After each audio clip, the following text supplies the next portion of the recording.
2019 Budget, Finance, and Investment Committee. The first thing on our agenda is to approve the minutes from our last two meetings, which is May 9th and 14th. Mr. Chair, I reviewed those minutes and find everything in order, and I'll move for approval. We have a motion. Commissioner Johnson has a second. All in favor signify by saying aye. Aye. Any opposed? Motion carries. Okay. The next thing on our agenda are what we basically call our nonprofits. And we've got a big crowd here tonight. The reason we didn't move over to the other room is hopefully we can move this along a little quicker than normal. And what I'm going to ask the nonprofits, if you are satisfied with the funding level that you had last year, then the funding level this year, other than I think maybe one exception, and they're aware of that, is the same. If you're not happy with that and you'd still like to talk to us, you may. But if there's any of the nonprofits that are not satisfied, I will call a name, and if you'll raise your hand and you want to speak, then we'll certainly allow that, if that's all right with the committee to move things along here. So, But we would still have the possibility to ask questions. yes, of course. Mr. Chairman, I was asked coming in the door by Mr. Latour. He has an item on 316. It's in the middle of the agenda, and then he's got the last one. So when he comes before, he'd like to take both of them at the same time. At least on this one. Yeah, he should be in order right there, I think, with all of his items. We kind of rearranged it a little bit last year, so. Okay. So actually, we're starting with the nonprofits, and as I said, is there any of the nonprofits and anybody out in the hallway that can't hear that? If y'all pass that word on, if you want to speak, please come forward right now, and then we'll recognize you. And we'll start with this lady here. You can come on. They said any of the nonprofits that need to speak or recognize you now. Right here, you can have a seat down here.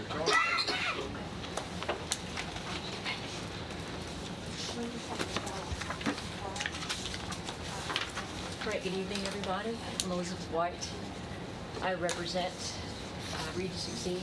I'm here representing, since Jolene Rodinati cannot be here, Executive Director. I'm the Adult Literacy Program Director for Read to Succeed. And we're requesting $10,000 from the $7,000 last year.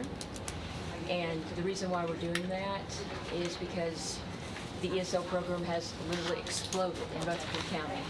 And I've been a part of this organization since 2013 as a voluntary member, and I've seen it grow from 5 sites to 12 sites in the past year. And we need the additional $3,000 to cover literacy materials, as well as materials for educational programs involving family literacy, educational involving adult literacy programs I'm involved in, continuing educational programs so that ESL programs can continue and the ESL population can get their citizenship and also improve economic development opportunities within the county. So that's why we're requesting additional funding. We also work with the schools in Title I programs with family literacy, involved with the events and programs in the county, and so collaborative effort, and it's just very exciting to see the opportunities. This organization has grown since 2013. It's just exploded, literally. Hey, Commissioners, you've heard the lady's request. Mayor, your recommendation was to keep it the same level it was last year. Yes, sir. What other sources of revenue do you have? We've got a grant from United Way and also a grant from Dollar General. What's the age population that you serve? We serve K-12 population, Murfreesboro City Schools. We also serve Rutherford County schools. I personally am involved in a program that Rutherford County Schools, 7 o'clock in the morning, dealing with YA literature, where we've got a book club that works with adult literature with Riverdale High School, Blackman High School, and also we also do one book where we go for Smyrna Council once, and the Board of Education, they have the one book at this Celebrity Spelling Bee. We present that. As far as adults? Oh, we serve any population 18 on up, all the way to, we have people coming in 80 years old Right. trying to get their GEDs. We have people that are inmates that have been prisoners that are coming out and trying to get their GEDs and trying to get certification to become citizens. And you said you also work on English skills for citizenship. And just real quick, Mr. Chair, do you partner at all with the adult education department with Rutherford County Schools, did you say? Sure do. Okay. Sure do. In fact, today we had 2 people that we referred over to them, got the hours when we can supplement the support that they're getting from Rutherford County Education with the assistance that we're providing also with our one-on-one tutoring. Does the Murfreesboro City Schools contribute to your program, money-wise?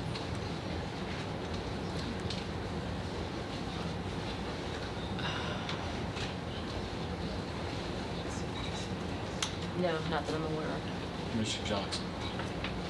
What about the approach with the private entities such as Nissan and things like that?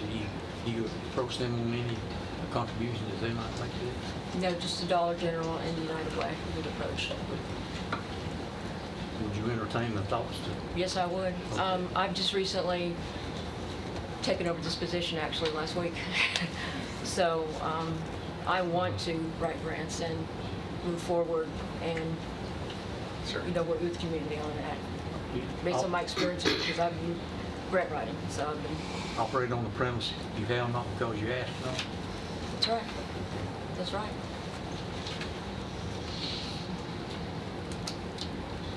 Mr. Chair, I'm very familiar with this program and the adult education program and what they do. If I were to make a motion for the 10,000, does the committee think that I was starting unwise precedent on the first charity that we're asking for?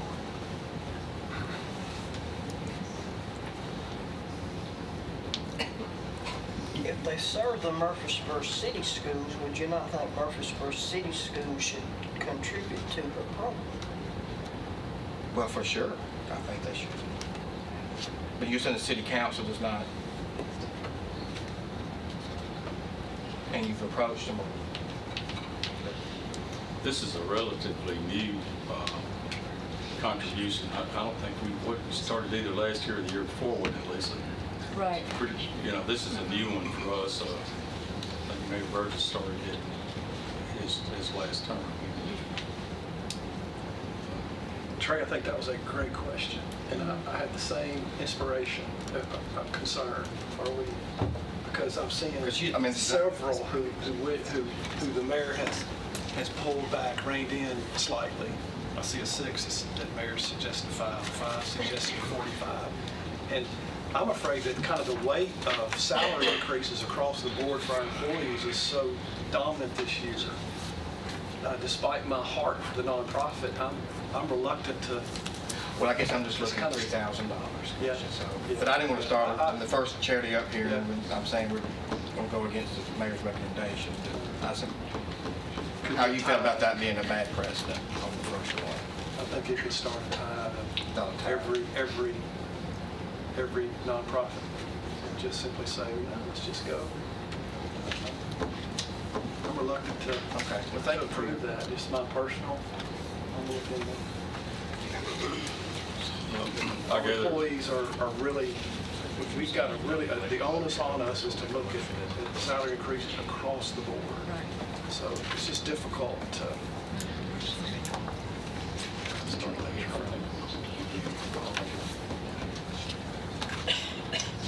okay, thank you very much. No problem. Thank you. All right. Were there any other nonprofits that were not happy with the amount that the mayor had suggested, which is the same amount they got last year exactly?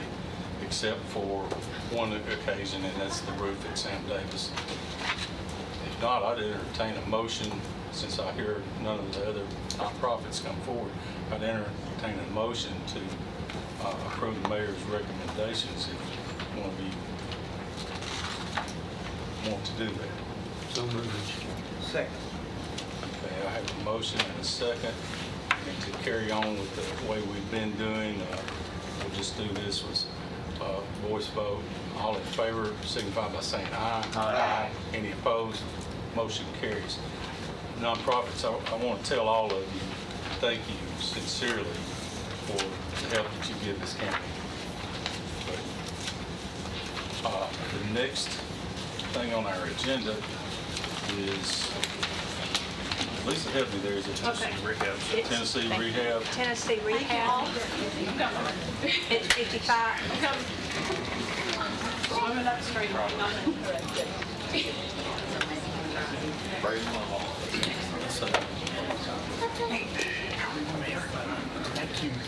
Bottom, page 36. It's patient, but it's also, commissioners, it's also, a lot of our work should be off the sheet. They're all on there.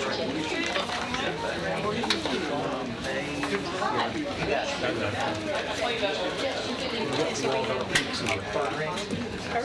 right. Tennessee Rehab Center. Oh, so we've got one, you're one of the, oh, That's our next one. okay. Okay.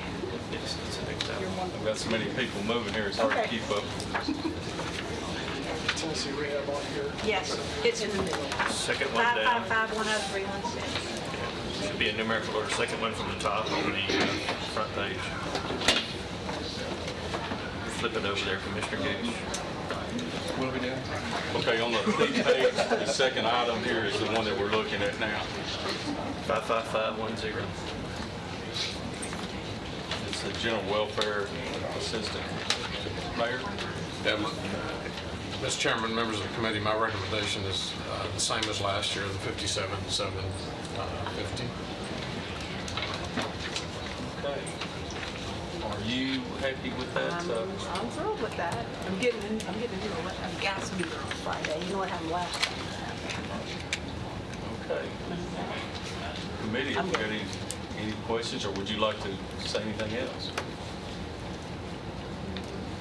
Okay.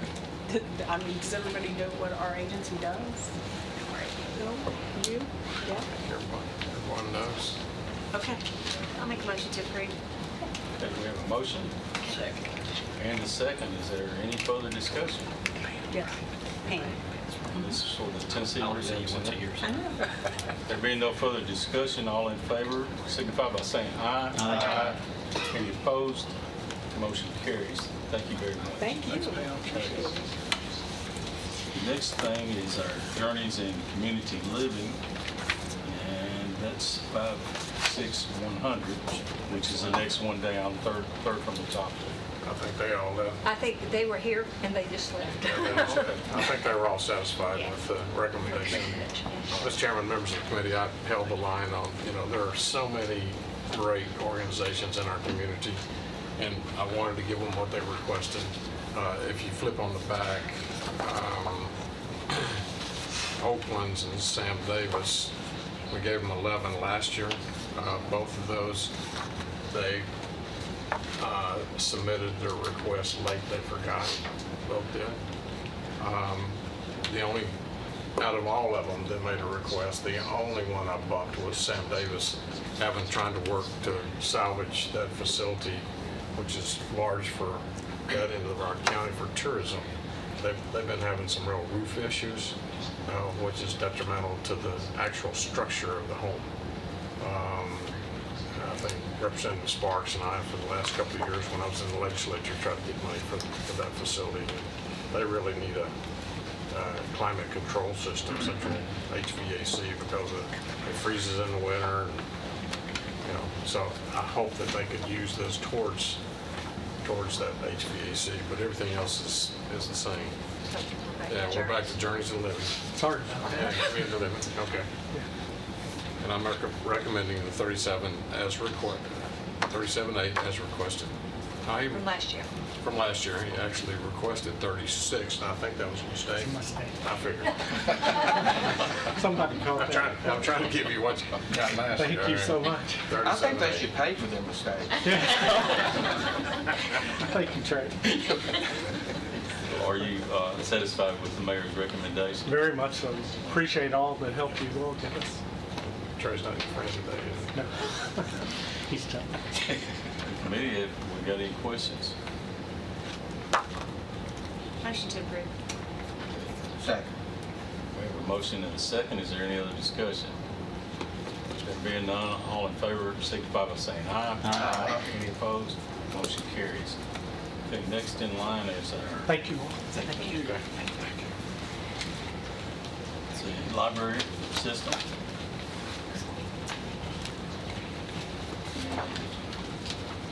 Oh, there we go. It's on down. It's To it. Okay, I'm back, so. I don't do it. We're going down the list. We jumped it. Okay.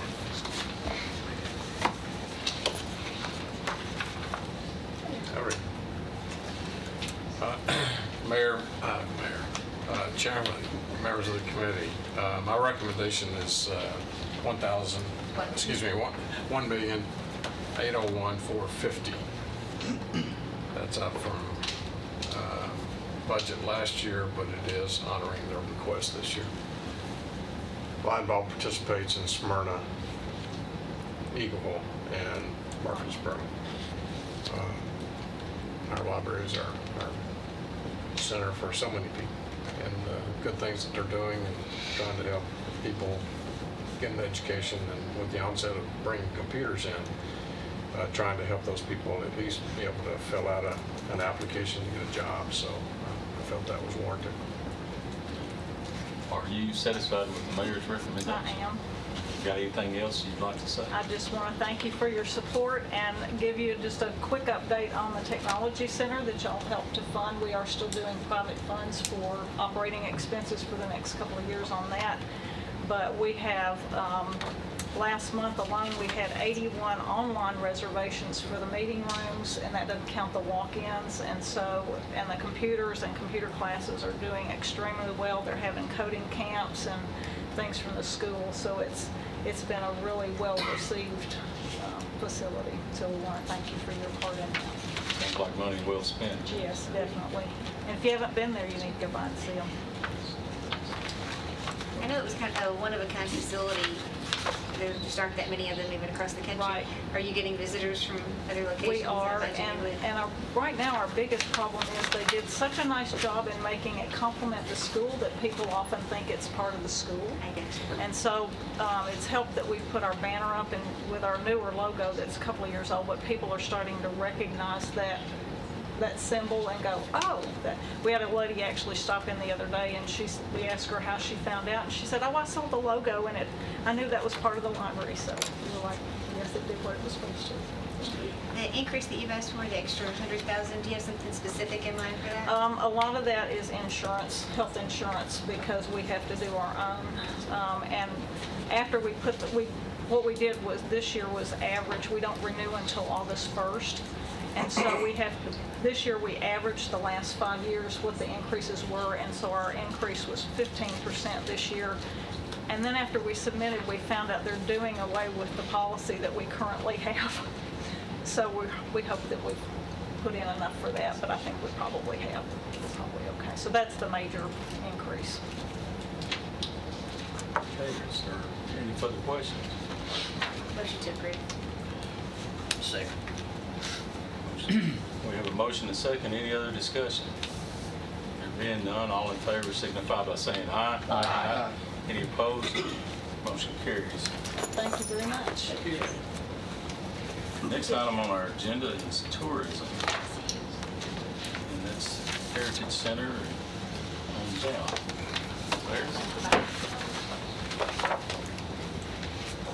Those are on the backside to the second section.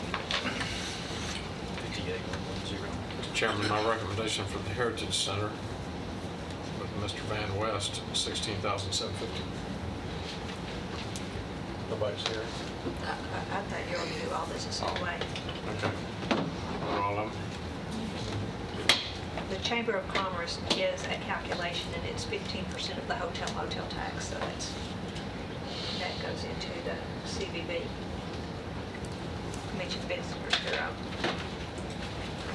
Main Street, 27.6.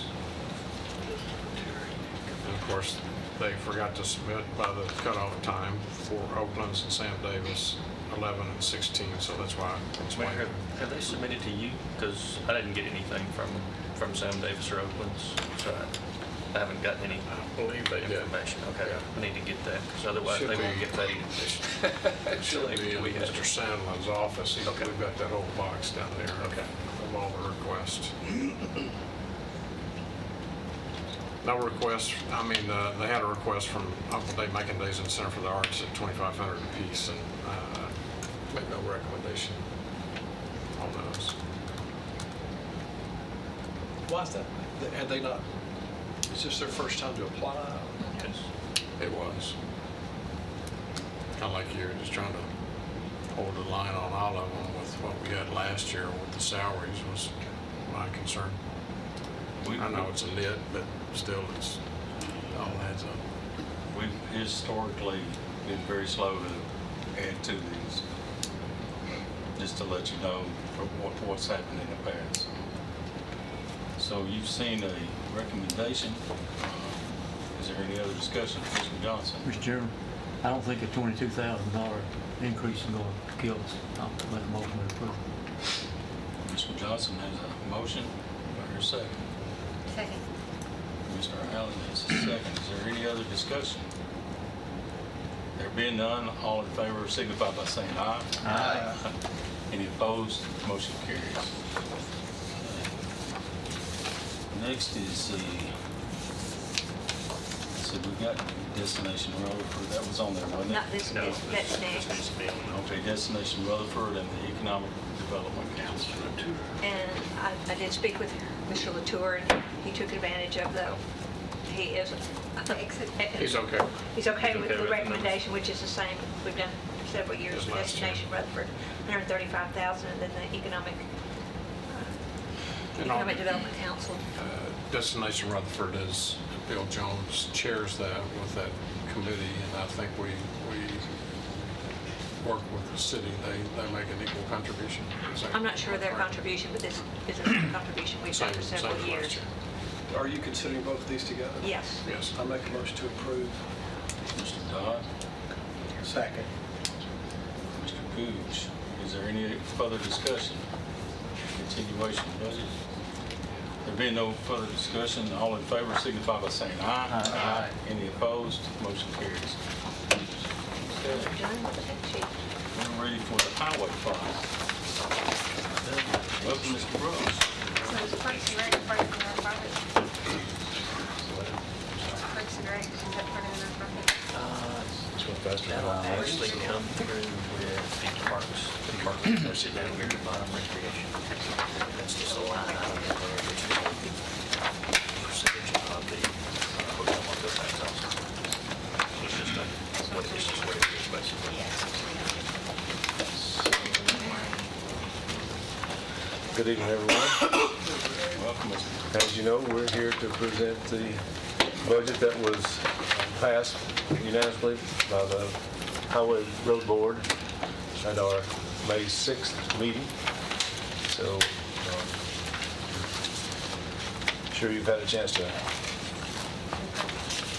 review. Tabs 9 and 10. I'll just give a summary. The revenue for this department is estimated at $11,632,567. Appropriation, $11,282,310. The board is showing an increase to their fund balance of $350,257. For those of you that are new, the mayor does not make a recommendation on this. Comes from the superintendent and the road commissioner. Mr. Chairman, as a member of the road board, we perused this budget, and a $969,671 decrease and $1,750 $17,890 in the public works passed unanimously. And to expedite matters, I'll make a motion to approve this budget as submitted. We have a motion. Why do you expect revenues to be lower? Some of what you're seeing right there reflects some of our state aid projects that we had going on this year, that wrapped up this year. So we don't anticipate that happening in the upcoming year. So I think that's what you're probably seeing there. The other item, and I'll be coming back, is we gave estimates to them on the property tax and all the related property tax with the first pass from the assessor, and that's what they've used, but we'll come back and adjust that with the latest version of property tax. As well as the fuel tax collections, right? Oh, you're talking about the estimating for the current Right, year. right. Yes, we'll be doing that in June. Right.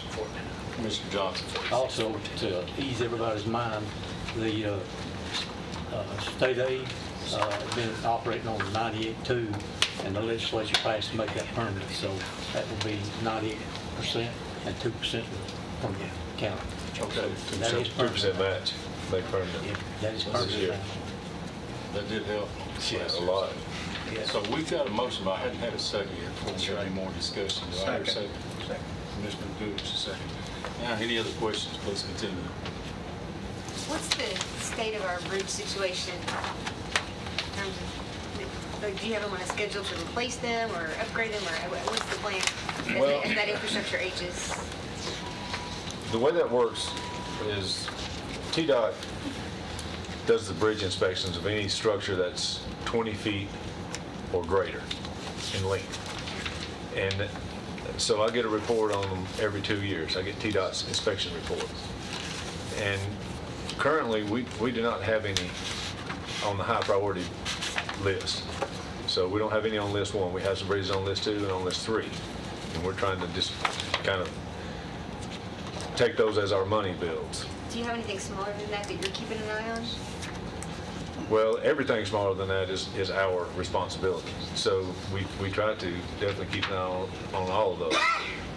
Typically, when you see a structure under 20 feet, it's not a span bridge. It's more of a box type bridge. So it's it's not as difficult to. We feel like we can do most of those inspections in-house. If we need help, we ask for it. But For instance, the bridge on Weekly that was redone, was that the state? that was a state aid project, yes. Because I know Rehab project. Our planning department, our engineering department also inspected that. But that's why I was asking. Yeah, it went very well. It was quite honestly, it was caught in the nick of time. They almost did not let us rehab that. We almost had to do a full replacement, and that would have been 10 times the money. So, But they were the ones responsible for inspecting that. correct? yes, that is correct. Mr. Chairman, one other thing, I've been on the road board 19 years, and this is the 20th budget that I've been through, and the 20th budget that we've gone through, the ending fund balance has been either equal to or greater than the operating budget. So it's, 3 new people is what this budget reflects. 3 new positions. The people haven't showed up yet, but we do have 3 new positions in the budget. and they did address the problem that we're having with an engineer for public works, and that's been addressed to maybe attract somebody that wouldn't have any luck finding anybody that would work for them. We weren't generating any interest. Exactly. So- One of your 3, you said you're 3 short, is that No, one of the 3? No, that's not one of the, not 3 short. There are 3 new. I'm sorry. 3 new positions that we're adding to Okay. the upcoming budget that we don't currently have in there, which will take us to 70. So 70 people. our assistant engineering director, we got 8 or 9 applications that qualified. And so we also got a referral of an application from somebody else who hasn't applied before. So I'm hoping that when they look through those, that we'll be able to find an assistant county engineer for him and an engineer for Greg. A public works So engineer. those were just submitted through. So I'm hoping, now that school's closing out and people are starting to look for jobs and stuff, I'm hoping that we're going to get more closed out. But it has been, I mean, we're talking November that Craig's filled out. But because you were able to post at a higher salary Yes, range. we did. It got attention. And that was after a year of almost no activity on the, Hopefully nobody will steal this engineer like they did this one. well, It should be, we train them so well, they're very attractive. well, competitive salary will help. Yep. It certainly will. It certainly will, and it's a huge responsibility. Are there any other questions? We have a motion and a second. No other questions? All in favor of this budget signify by saying aye. Aye. Any opposed? Motion carries. Thank you very much. Right. Next on the agenda is the Solid Waste Sanitation Fund, Magnolia.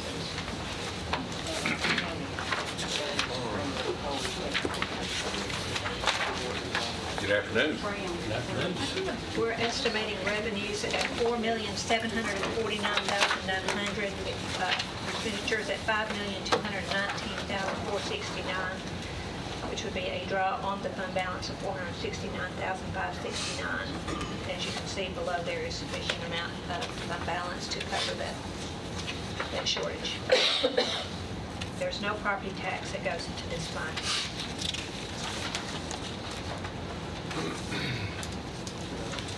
So, Mr. Chairman, my recommendations are $4,749,900. Our revenue, 5219460. I'm sorry.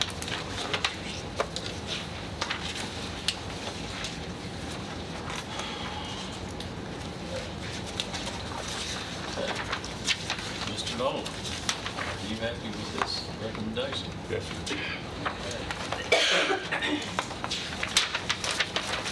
You got anything further you'd like to say? It's a struggle to get and keep people. We've been shorthanded most all year, but we've been making it work. We're using a lot of overtime. That's one reason you see where we've done 2 budget amendments for overtime in this budget. Do you have new positions in this budget? Yes and no. We're not adding any people. We're moving we're reassigning some job positions.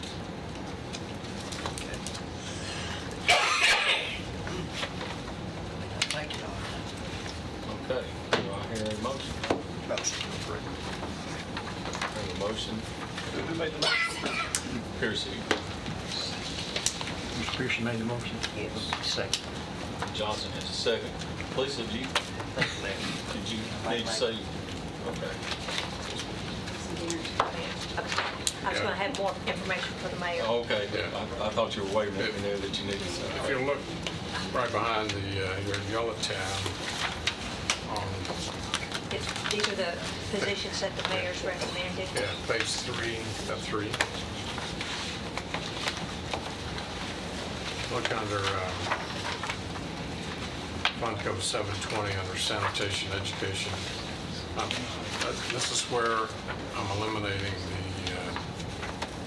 the environmental educator. Basically, excuse me, we're transferring the responsibility over to the requested PO, but this is being eliminated for the environmental educator. And then down under 732, under convenience center, is where we're giving Mac a new driver, right? We're opening 3 new schools, 2 county, 1 city. So he needs that new driver, that front-end driver, to pick up 3 new schools starting in August.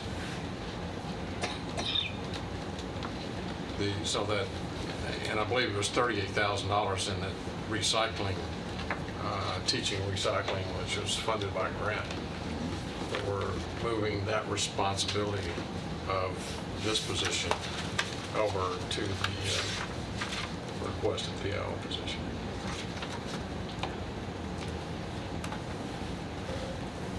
Okay, any further questions from the committee? And I believe, Ms. Allen, this, if you'll go down under, this kind of takes care of the number twos. You just read my mind. I was just about to ask. You know, that second position that we're trying to get to, we all need, in case somebody goes down, they're sick or whatever, we need a second in command, if you will.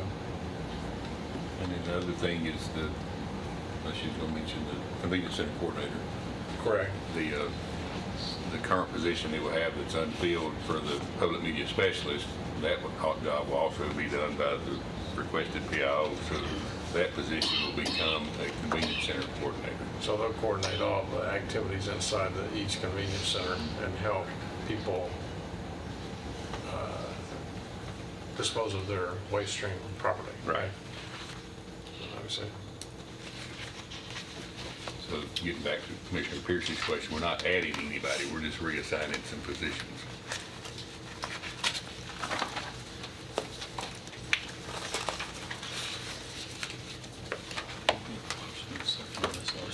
We do have a motion and a second. Is there any other discussion? There being none, all in favor signify by saying aye. Aye. Any opposed? Motion carries. Thank you, Mr. Rowland. Thank you. Next on our agenda is emergency management. We're back under tab 2, page 31. Good evening, all.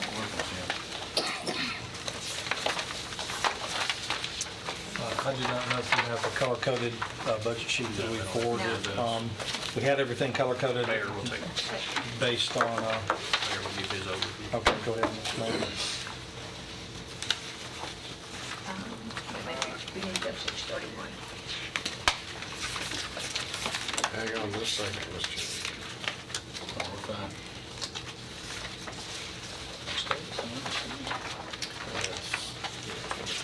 It's time for everybody to get there.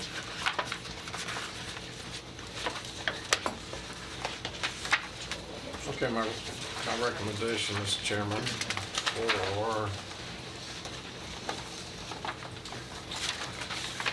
we're looking at 780, let's see, You're right. yeah, 781, 778. If you look under maintenance agreements, you'll see that's down. This is that off year, which is every 2 years. Yes, sir. If you'll look under line item 3, the account number 336, that's up. That is the replacement for the Lynch Hill property. Is that correct? Yes, sir. Mr. Hooker? Okay, down under 708, under communications equipment, that is a one-time cost. Mr. Hooker, you want to explain that one? Well, I think the 248,500 was that was a lot of one-time cost in the current year. That's And this not is- flowing through into the next year. Yeah. So that's a minus 70,135, right? Yeah. Correct. And then the last one under 790, other equipment, I think that's a home security grant for the, That's our Homeland Security district dollars that come in annually. and that, It's actually down to about 50,000 right now. We'll be finalizing that with a few more purchases that left on the line items, and then we'll be going for the 2019 grant. I think, and talking with Tara, this 18,000 is what she was estimating rolling over. Yes, the 18,000 is left over from training grant that we have, the active aggressor training that we're doing across the county. Our plan is to get everybody, over 1,200 responders trained to the end of December. That money is set aside for a full-scale exercise in spring of next year. okay.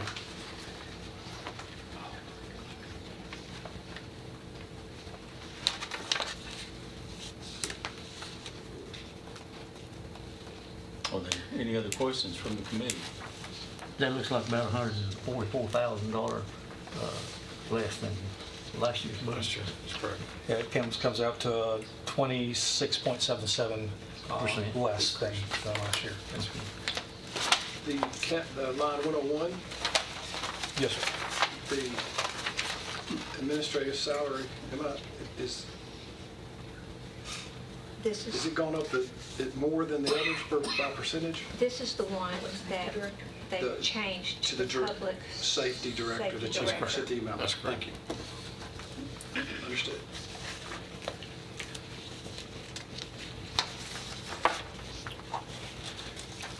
I do have a question on your training. What line items besides, what, 790, that would be actually part of that grant, is part of your training, I would say.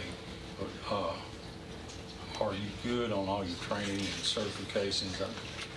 Yes, sir. Our annual training is typically very low because the majority of the requirements are extended free of charge. So the majority of the rest of it is the annual dues fees to the memberships that we're required to have. Okay. Can you walk me through those top ranking positions there? Because I know you said 101 is the new public safety director. And then you've got about a $25,000 increase on line 103. And then you've got probably a $26,000 increase on line 105. Okay, there's one person in 103. There's two people in 105. And then on that one person on the 103, is that because we eliminated the one assistant position, so we're adding responsibility to a second assistant, or? Well, yeah, that is the assistant director position. Okay, but so that's one of the new ones, it's in part of the restructuring, or no? It's not new. The only thing that changed was, as far as restructuring, the job requirements is that 101 one into the public safety director. I just know that we did some reorganization across 3 departments. That's correct. And I didn't know if maybe this increased the responsibility of this person. In 101. In this. 101 only, not in that department. So then is the jump in salary on that 103, is that one of those in the salary study where we just found we weren't paying competitively? Is that? That's what I was. Okay.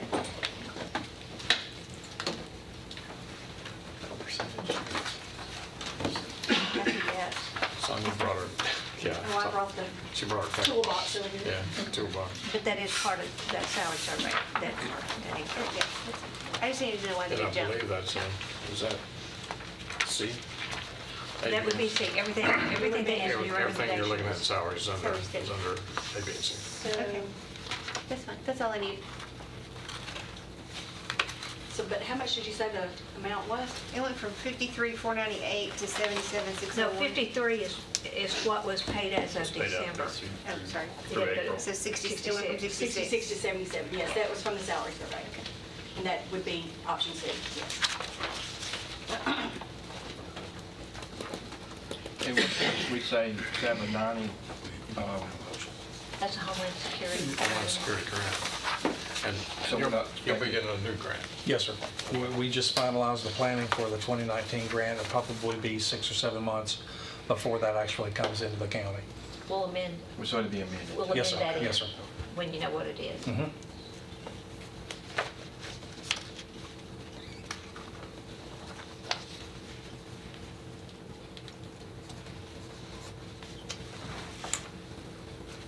Are there any other questions for Mr. Hooker or Mayor?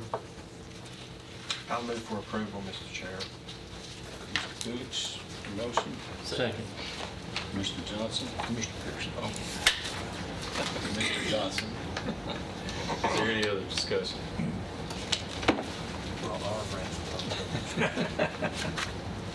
Hearing no further discussion, all in favor of this motion signify by saying aye. Aye.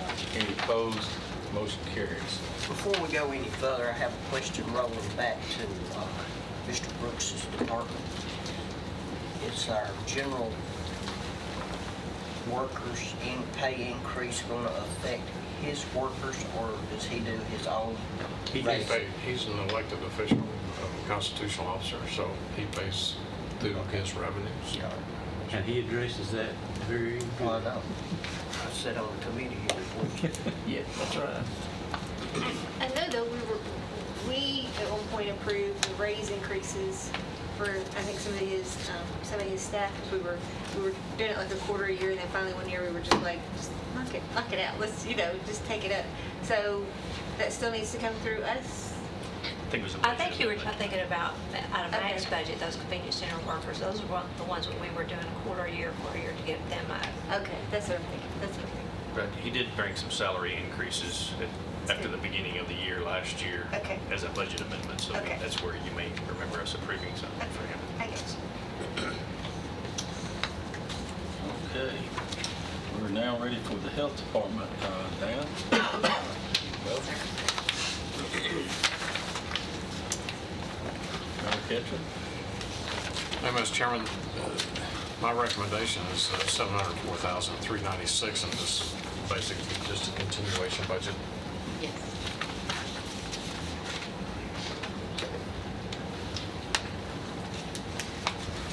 Dana, are you happy with the mayor's Yes, sir. suggestion? Okay.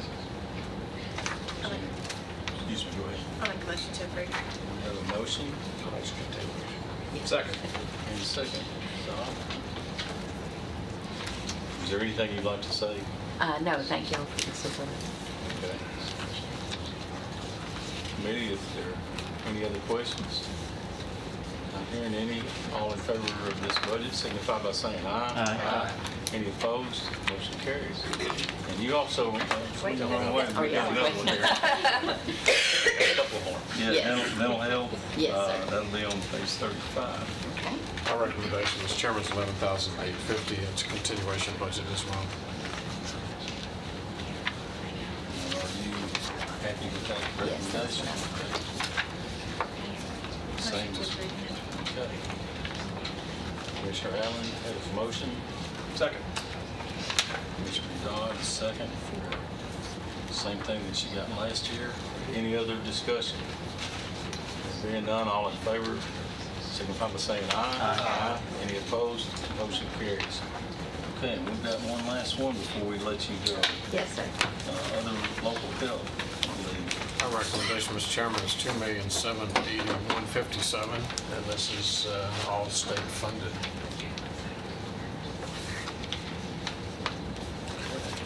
Motion to approve. A motion and a second. Are there any other questions, or? I do have one question, not necessarily about this. Are you having any parking issues with people that are at the judicial center parking at your facility? Yes. Is that something that we need to address for you? Because I know we're addressing it for the clerk. Yeah, that would be great.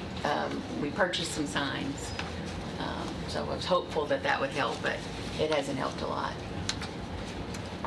Just keep us in the loop on that. so that Okay. we can come back. You had mentioned last time, maybe we look into getting A guard. officer guard over there, like, at least for those 2 or 3 hours a day in the Those morning. peak hours. Yeah. Because it's, Yeah, let us know what the signs do. okay, yeah. I'll- All right, thank you very much. Thank you, guys. Can we vote? Have we voted on that? Oh, I'm sorry. Okay, is there any other discussion? I got sidetracked there, excuse me. There being no other discussion, all in favor signify by saying aye. Aye. Any opposed? Motion carries. Okay, thank you very much. Thank you, guys. Next is recreation. Mr. Reed, is he here? Yeah.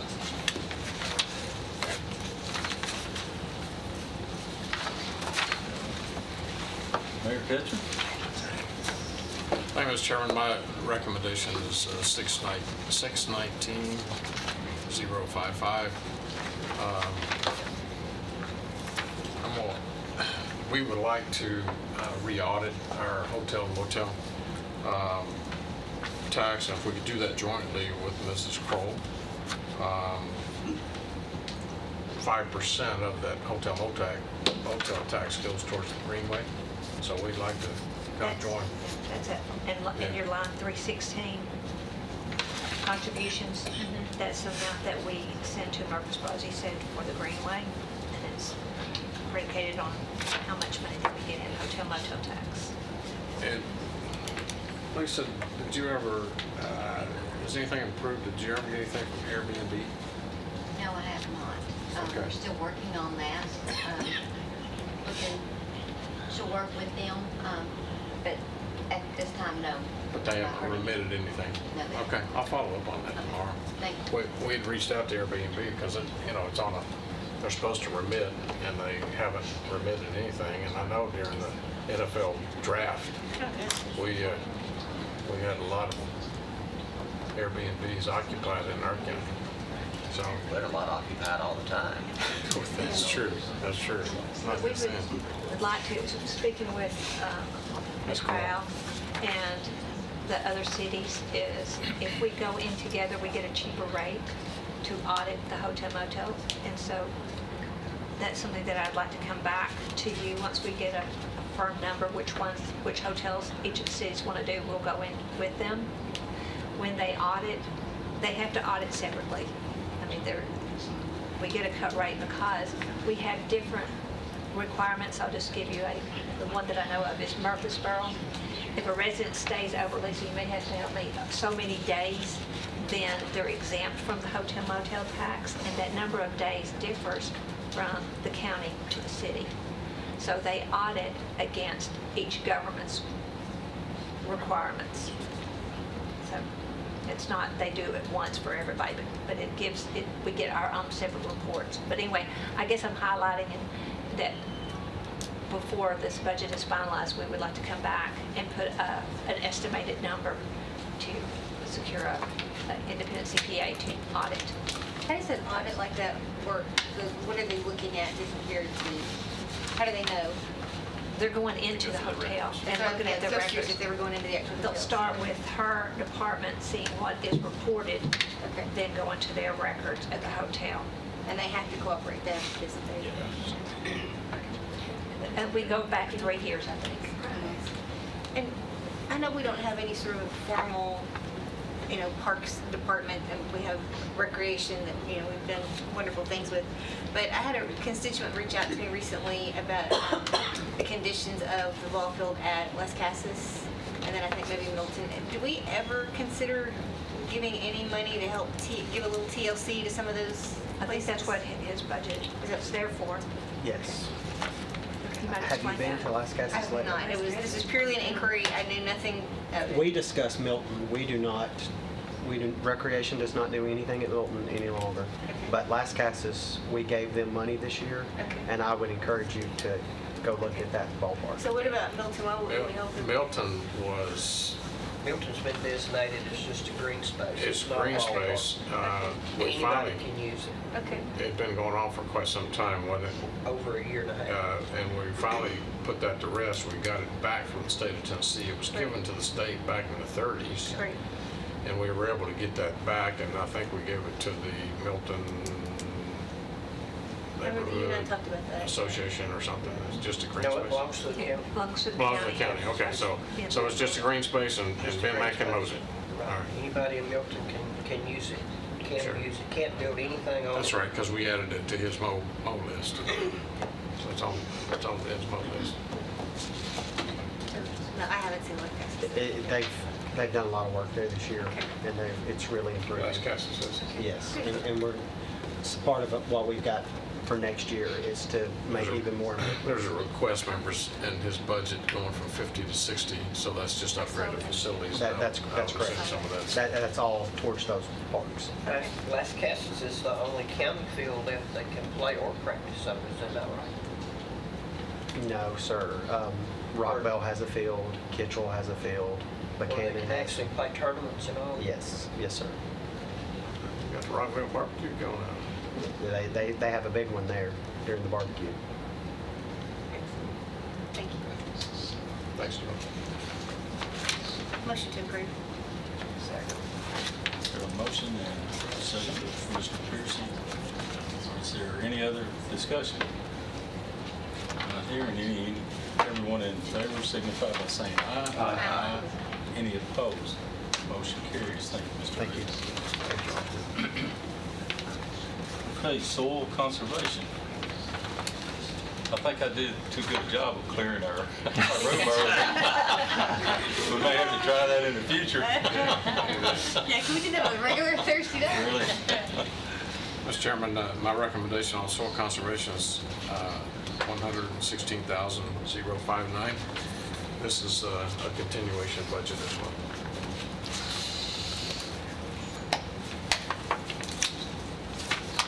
Okay. And I know that they're happy with her, they would be sitting here with us. So I did see Ms. Goodman here, so she heard that comment. Motion to approve, Mr. Johnson, do I hear a second? Second. Okay, got a couple of seconds, whoever came in there first. Is there any other discussion on this continuation of budget? Hearing none, all in favor signify by saying aye. Aye. Any opposed? Motion carries. Okay. Next is sanitation and waste removal, and Mayor Ketchum, I believe you'll handle that. Thank you, sir. The recommendation is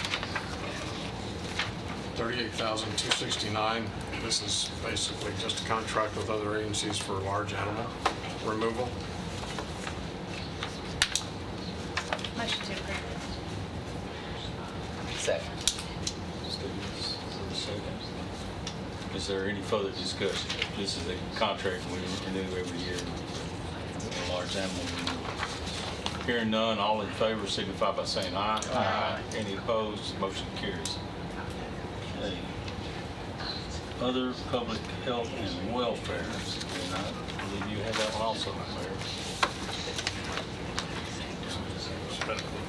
Yeah, and that's the medical examiner. It's $518,000. The recommendation, basically, that's what's happening with the growth in our community, the number of autopsies being requested. That's basically what this is paying for. When we have to determine the cause of death, we have to send to a third-party private sector company in Nashville that determines that cause of death, and this pays for those autopsies. And we've been in talking to our new director at DMS. He says that he can tell, and I'm sure the sheriff can too, that every time a new shipment of drugs comes in is when we see a spike every 2 weeks. That's what's happening, and the numbers just continue to increase because of the drugs being brought in and they're shooting up. And the department request was significantly less than your recommendation, but how did that, am I reading that right?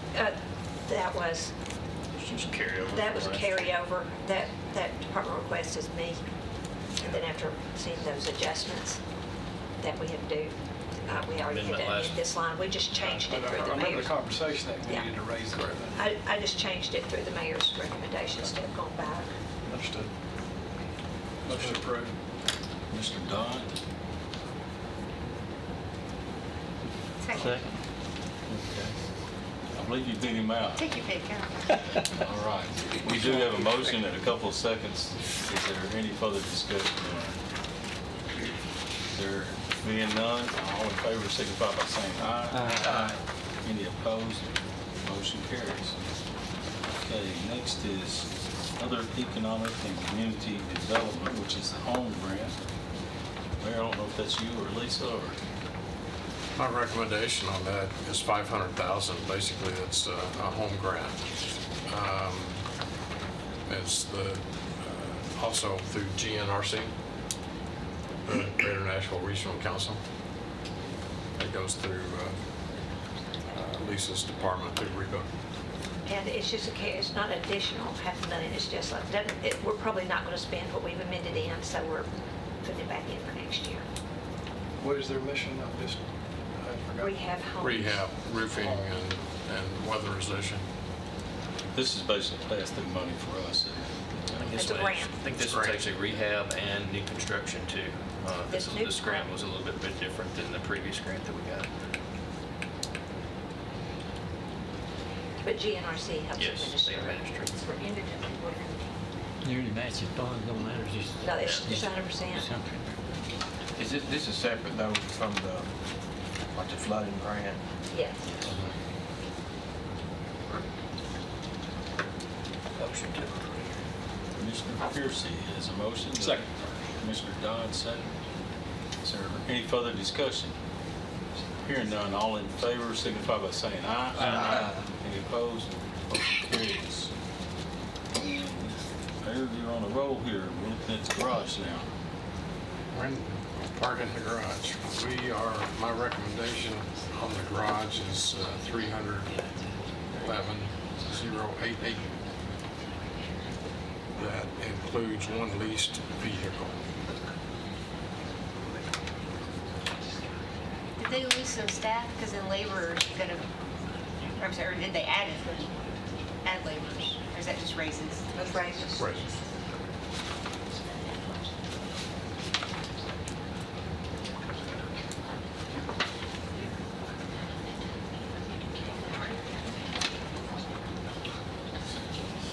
Just, we're all just doing laundry. Okay. No change.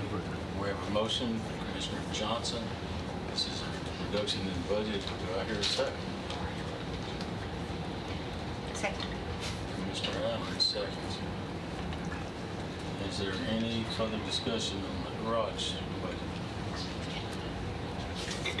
Hearing none, all in favor signify by saying aye. Aye. Any opposed?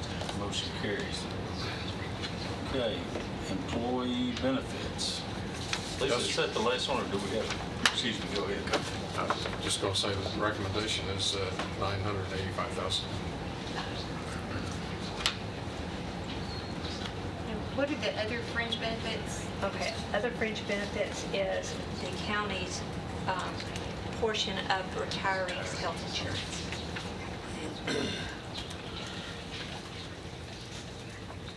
That first one, 75,000 employee independent insurance, that is our pool amount. So we budget where everybody is on their plan that they've chosen for 2019.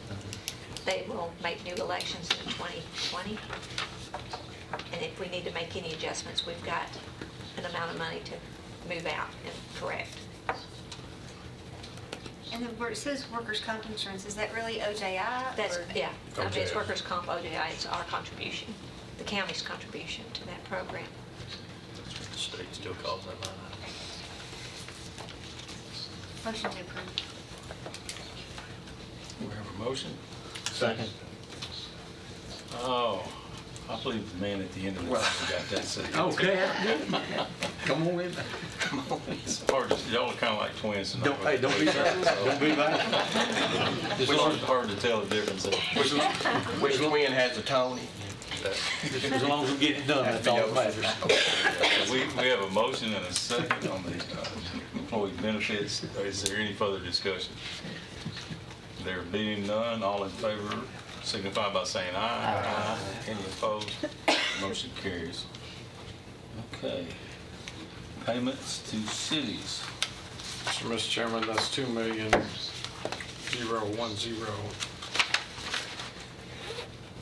in the thousands. This is basically the share of the Nissan contribution. They pay us, and we turn around and send them Smyrna, their portion. back to Smyrna, to the city of Smyrna for their portion of what Nissan pays us for their pod. Motion to approve. Mr. Allen? Second. Commissioner Piercy, motion and a second. This is something we routinely do, and those numbers are set for us, so. Well, they vary, but you can kind of see we're in the ballpark. Is there any further discussion? Hearing none, all in favor signify by saying aye. Aye. Any opposed? Motion carries. Okay, miscellaneous. All right. Miscellaneous is $2,109,000. Gasoline judgments and trustees commission. So you see the 1.290, the trustees commission. These are holds. Is that correct? Those are, that's based on statute, the amount that we pay. You'll see that in every fund, trustees commission.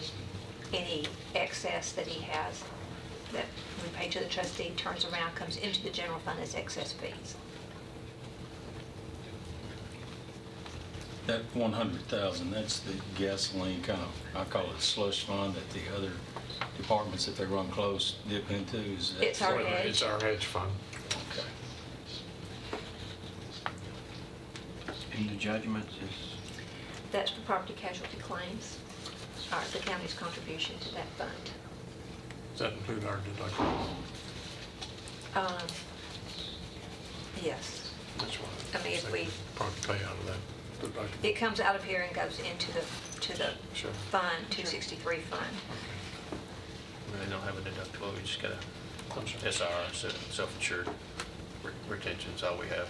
It's not really necessarily a deductible. Well, yeah, Since not it's a deductible. self-insured, it's a retention. Yeah. So we, Come out of this fund. yeah, we just pay it. We pay it out of the 263 fund. This money goes in as the county general's contribution into that fund to Okay. pay But all the the claims. liability Yeah. limits, I mean, Right. there are some liability limits. Right? Yes, for self-insured. I mean, yeah, we have a self-insured retention number, is what we have, as opposed to deductible since we're self-insured. When payments are made from that account, I've always wondered, like, who makes the decision? We have a to pay? third-party administrator that manages those. I believe that's county. Well, not county, we just changed who is the new group. Assured Partners. The Assured gentleman Partners. was here with Mr. Elam the other night, describing the liability. His company is going to be doing that July 1. Currently, CCMSI, Ken Cochran. So if does that someone now. sues the county The claim goes through them. and they decide to spend our money without us voting to We have to vote. No, approve it. the risk management director is totally involved into that situation in any meetings. And the they attorney. have attorney, obviously our attorney is into it, and usually is representing us in those cases.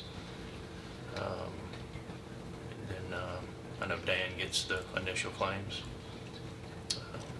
But yeah, any mediation or anything, the risk management director is always involved in those discussions, whether they want to settle or not. So like zero, because I know everybody, the magic number is 350, you always hear 350. So 0 to 350 is handled with those people you just named? Risk management? Yes, that's correct. The lawyering? Yeah. And then if it's going to go over that, our reinsurer will also be involved into that discussion too, to make sure they want to settle for that too. There. And that's just property and casualty. So what about, like wrongful termination or anything like that? That Would goes in different fund? that As particular part of same this- fund. as part of Same this? fund, Okay. Yeah, there's usually another law firm that handles employment cases, I think.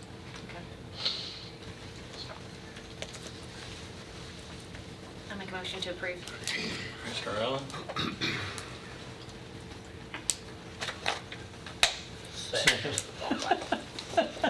Piercy, I believe Susan got in under the gun there. All right, we have a motion and a second. Is there any further discussion? Hearing none, all in favor, signify by saying aye. Aye. Any opposed? Motion carries. Okay. Industrial Economic Development Fund under tab 6. I'll yield to Ms. Nolan on that, Mr. Chairman. This fund is where we account for 2 notes from the Rutherford County Smyrna Airport Authority, where they are paying off 2 loans that we gave them. The revenue coming in as interest, $79,808. Then we send money back out to the debt service fund to pay a bond that we took out on their behalf. $198,375.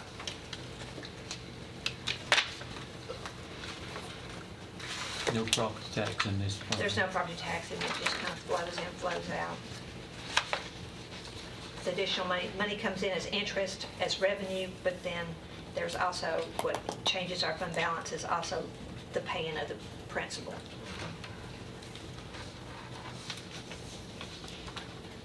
So the request on appropriations, $198,375.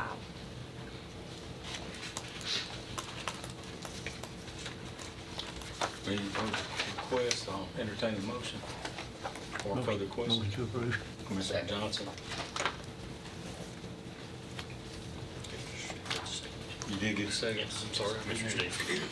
Okay. We have a motion and a second. Is there any further discussion? Hearing none, all in favor, signify by saying aye. Aye.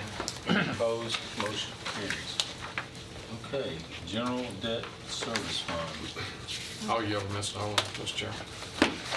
Okay, I think Mark gave you out some additional sheets. I'm just going to give you this because I should have put that in there to begin with. I'm going to look at this. It's titled Summary of Outstanding Debt Paid from Debt Service. This top sheet is the current year. We're talking about principal. We started out the current year with $454 million in principal outstanding on bonded debt.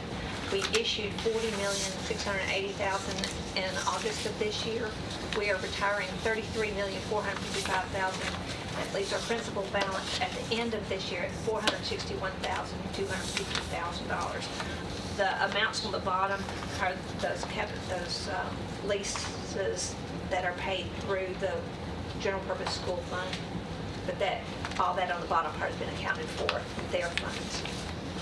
The second page is just the same information rolling forward into the next year. We will be retiring $34,655,000 in next year's scheduled payments.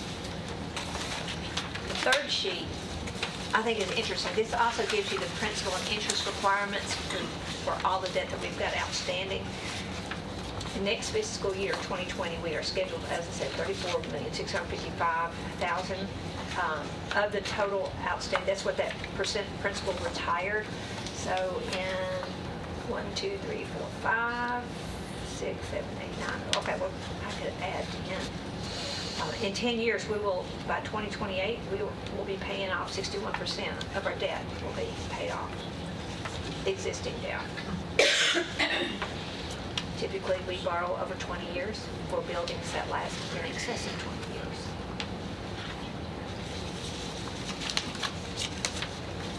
That's just general information. People ask you how much debt you got. Lisa? That's just, excuse me, Go ahead. that's based on current debt, not anything in the future. Right. That's right. That's So right. We go with this. We go for this.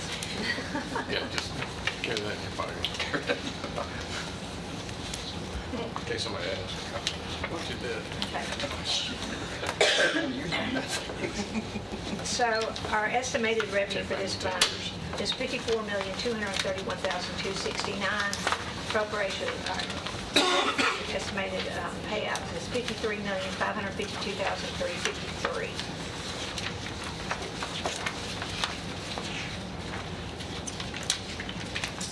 You gotta like that where it says no pennies needed to balance. It needed to balance. That's true.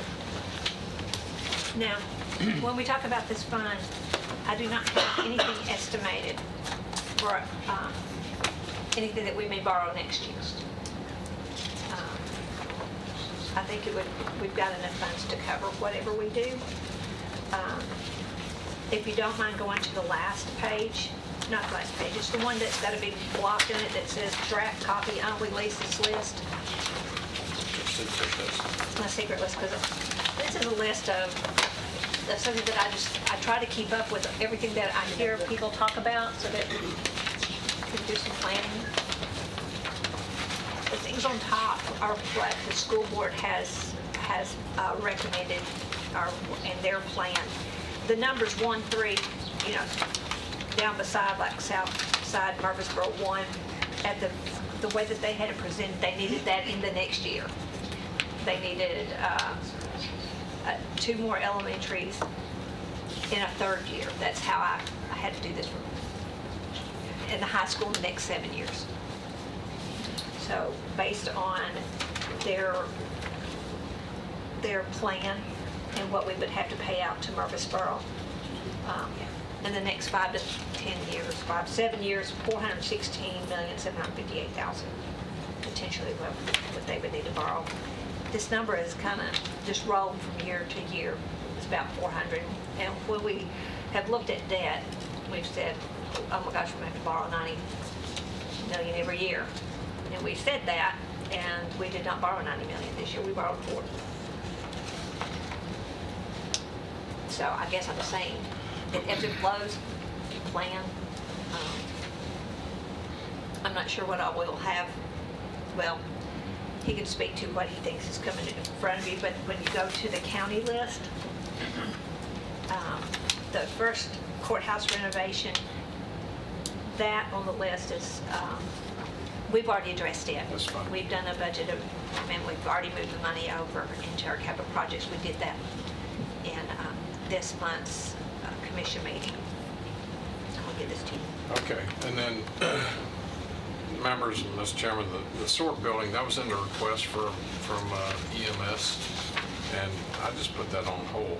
They wanted to add on to that building out there on Fortress, basically to build 2 bedrooms and a bathroom.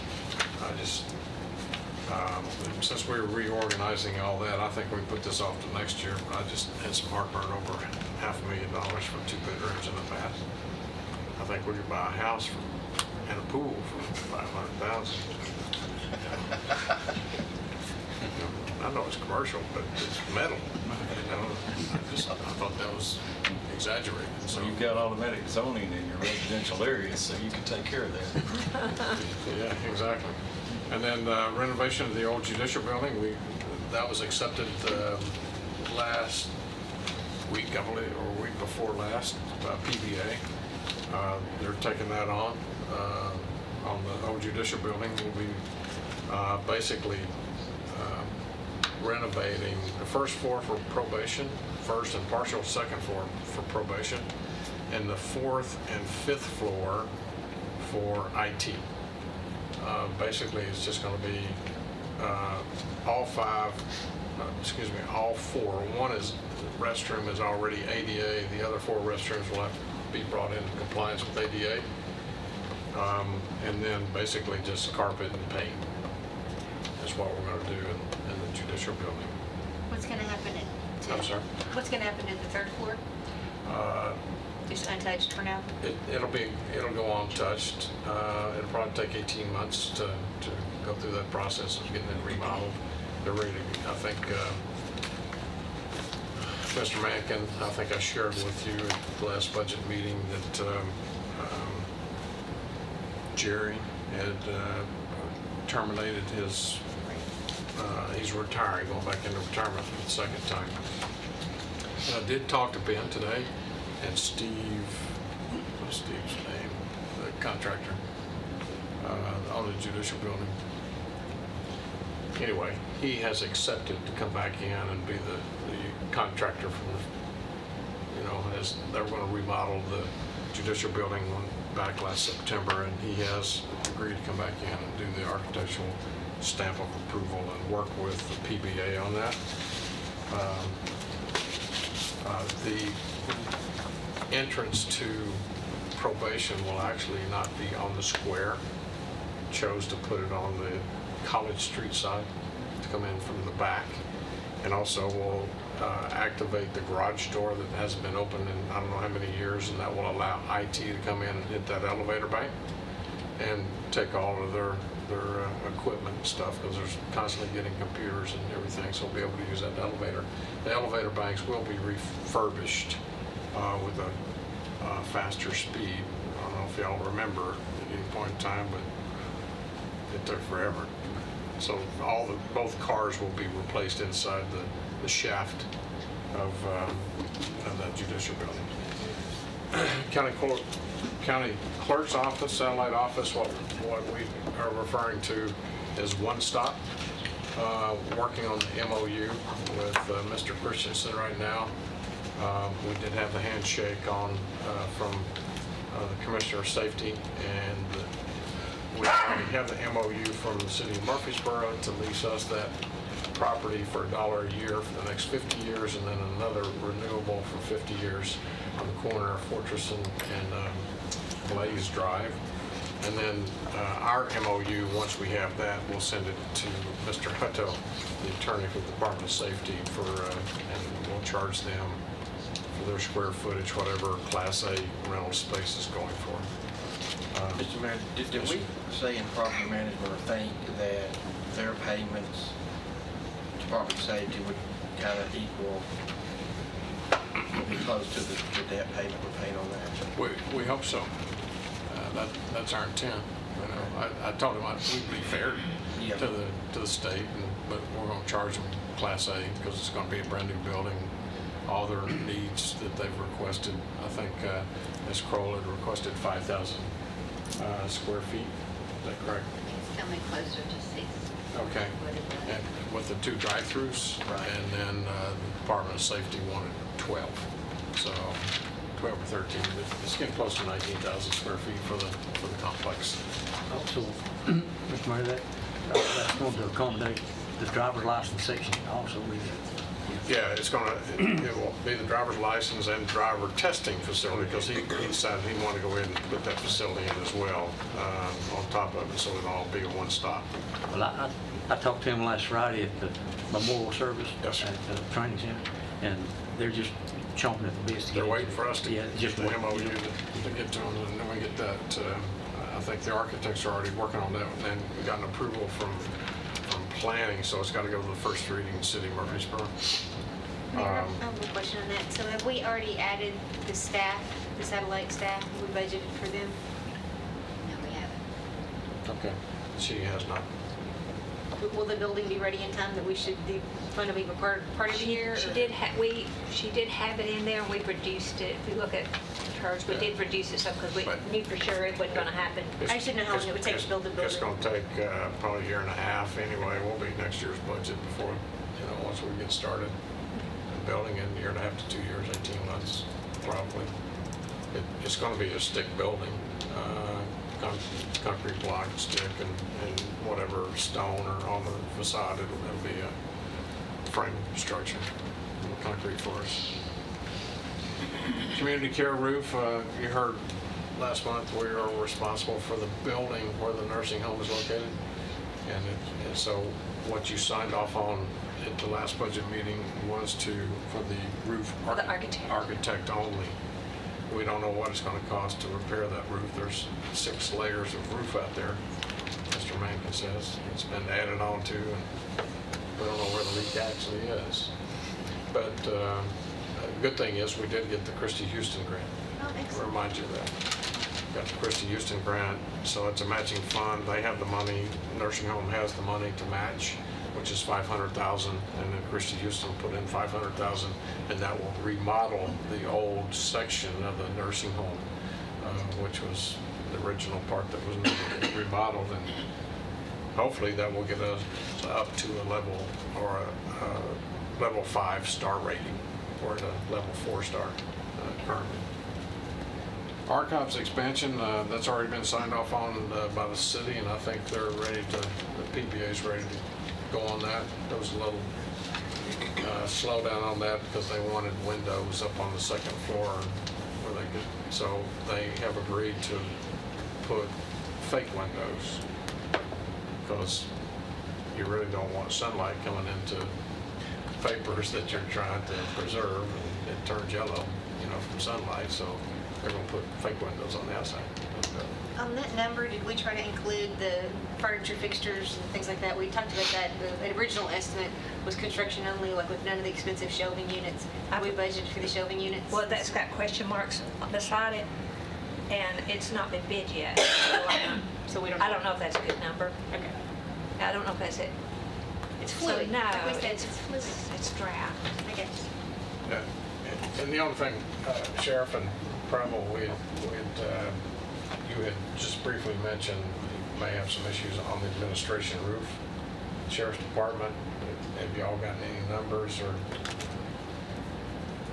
We had one for 375. 375 is what we're. But wanting the school board using their bid, they came out, we're waiting on them. It's a little lengthy, all the things they do, and I've not received that bid back. So 375,000? That was from an independent person. That was an independent top end. Okay. We But got a not school me. But we're board. going through school board now. Yeah, it has not got back Okay. with me yet. All right. Ben, was I accurate on all those other structures, the other 3 that I mentioned? Any changes or anything I left out? On the archives, old judicial, Clark's building. We're good? Okay. And the rest from Florence vehicle maintenance all the way down is just all future. Nothing in the plans at this time. Mr. Chairman, Oh, I'm sorry. I forgot countywide communications. Motorola. Met with Motorola today. We'll be ready to make the presentation next week to public safety. They've come back with some fairly firm numbers. If we can sign the contract before July 1, it's probably $500,000-$600,000. I think Lisa just wants to be able to present to the committee what the options are. Do we want to lease? Do we want to purchase, et cetera? We should be able to get you equipment in your deputy's hands by August or September. That's good. Okay. Yeah, we took that. Okay. So the 18 million is towers and equipment and the whole revamp? That's my understanding at this point. And then and we'll end up staging that over a couple of years because it will take some time to roll that out, or? Well, that depends on the options that we give. Well, if they said go, how long would it take for you to get it all done? To get it all done? It's the same way with schools. We borrow some one year and some the next for one project. I'm wondering the same thing Sure. on this. Well, all they would require if we signed the contract would be like 5% or 10%. That's negotiable, what they said. But then the rest of it wouldn't be until everything was up and running. So like into next year's budget probably is when it would actually start kicking in. And that depends if we want to lease it, then we can go 2-year, 5-year, or 10-year lease options that Motorola's given us. We got, I got a bid this morning from Tennessee, what was that paper? Tennessee something, Municipal Fund? Yes, TML. Okay. Yeah, from TML. TML, we were nervous about that because they used to have a variable rate and they have changed that now to a fixed rate. Their lease rate was a little bit less than Motorola if we choose to lease that way, but it's going to be hard. They were in the 3.4 range on the lease percentage, but if talking to Lisa and talking to the bond market, they think that we can get under 2. You know, and we got to go to the bond market anyway. So, do we want to? Those are the options we need to put in front of you. What direction do we want to go? You know, do we want to tie up our funding in bond, or do we want to go longer term, 20 years, or whatever it may be?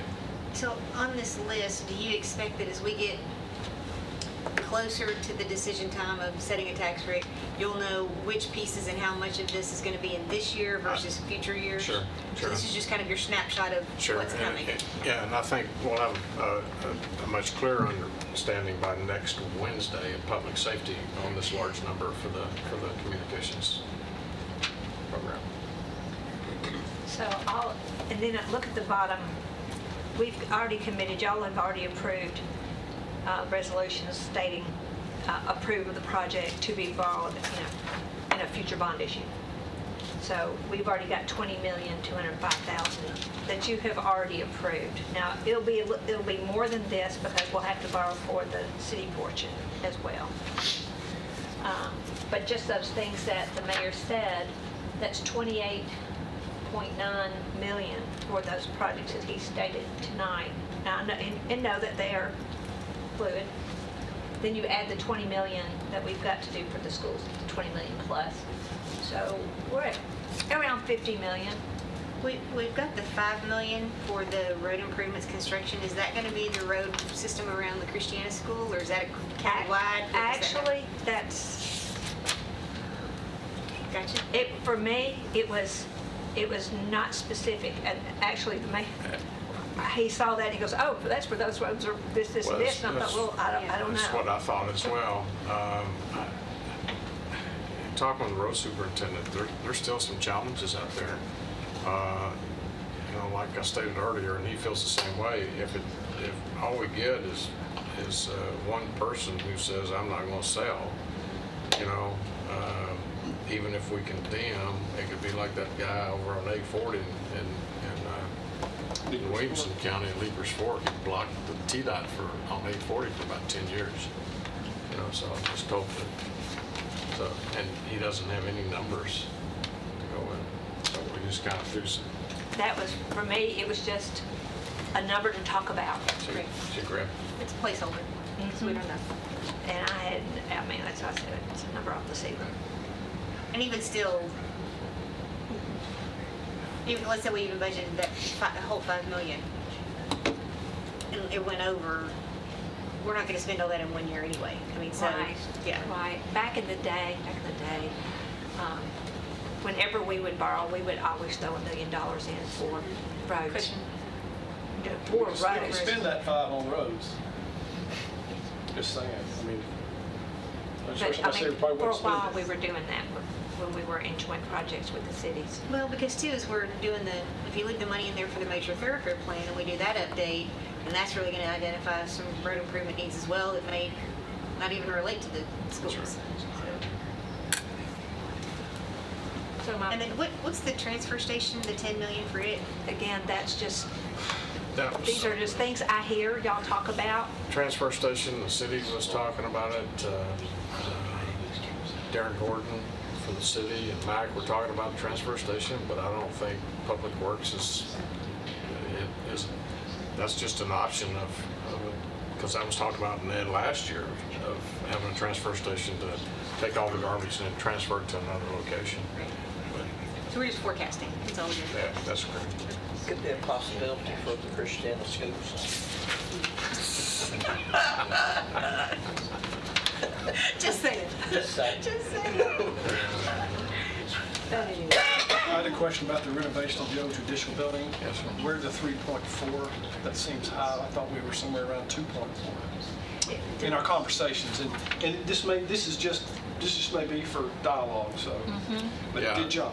It was at 600,000 for Brian's something. Yeah, Brian needs the IT equipment that he came with. That was in my notes.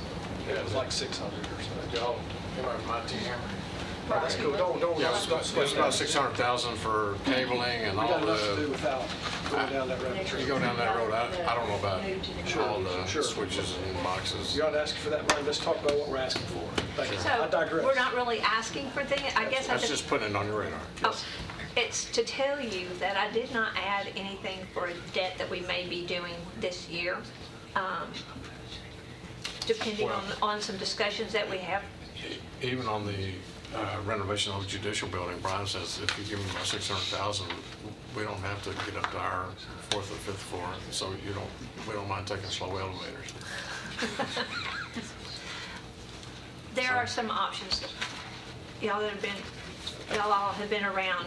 You know that sometimes, until we get things settled, like you said, these numbers are fluid. They've not been bid. Sometimes what we will do is issue a capital outlay note, which is in essence borrowing from ourselves instead of going to a bank and borrowing short term. We just borrow from our debt service. You saw how much money that we have in our debt service. That's a good way for us to utilize it, and it's there. And then as the projects get solid, then we go to the market, and then we will secure it with long-term debt. We pay ourselves back for We what pay it ourselves costs. back.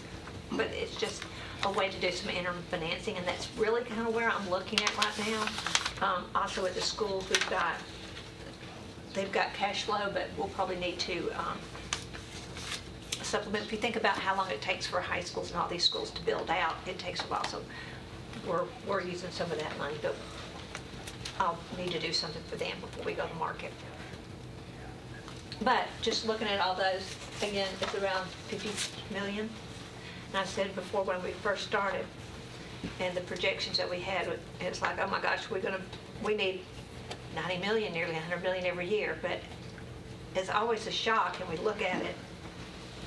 But then the reality is we are slower than what we think when we borrow. If you go back to this page, you see how much we have borrowed. We borrowed a lot. that in 16, that was this is the summary of outstanding debt. We did $101 million in 2016. A lot of that had to do with that judicial building. We followed the next year with $81,530,000. That was for the high school, a big portion of that.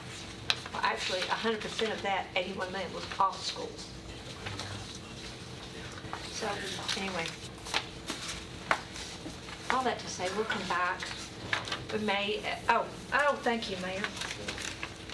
This last page, the one that is a cash flow analysis.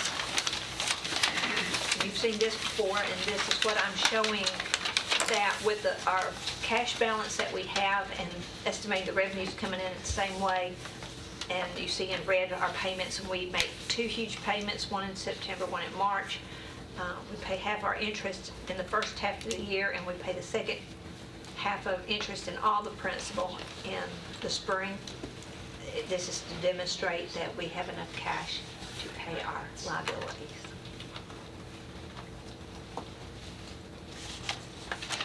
If we were to borrow from ourselves, I'd have to drop that in there to show whatever I borrow, that we would still have sufficient funds to pay our debt, to pay our debt.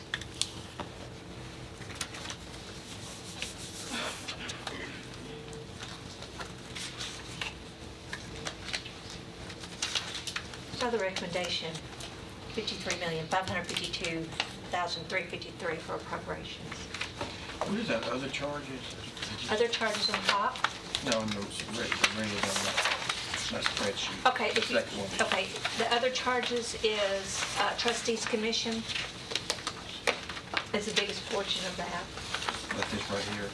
So trustee commission. Trustees commission is over $1 million for that. And then we pay some debt issuance charges if we always have that in the budget as a hedge. And then other debt service is our paying agent.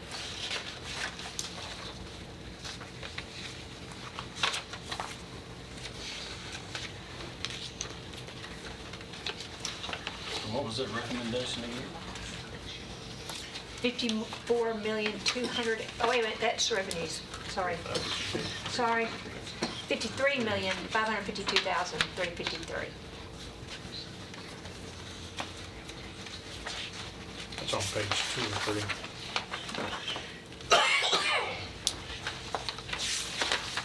Two or three, I'm seeing two, I saw it. That's your revenue. Okay. And that would leave us with 88%. Right now we're showing an increase to fund balance, $678,916. Of course, if we borrow, every year we'll suck some of that up, our interest. Did you find it, Chairman? I did, thank you. That's a technical accounting term.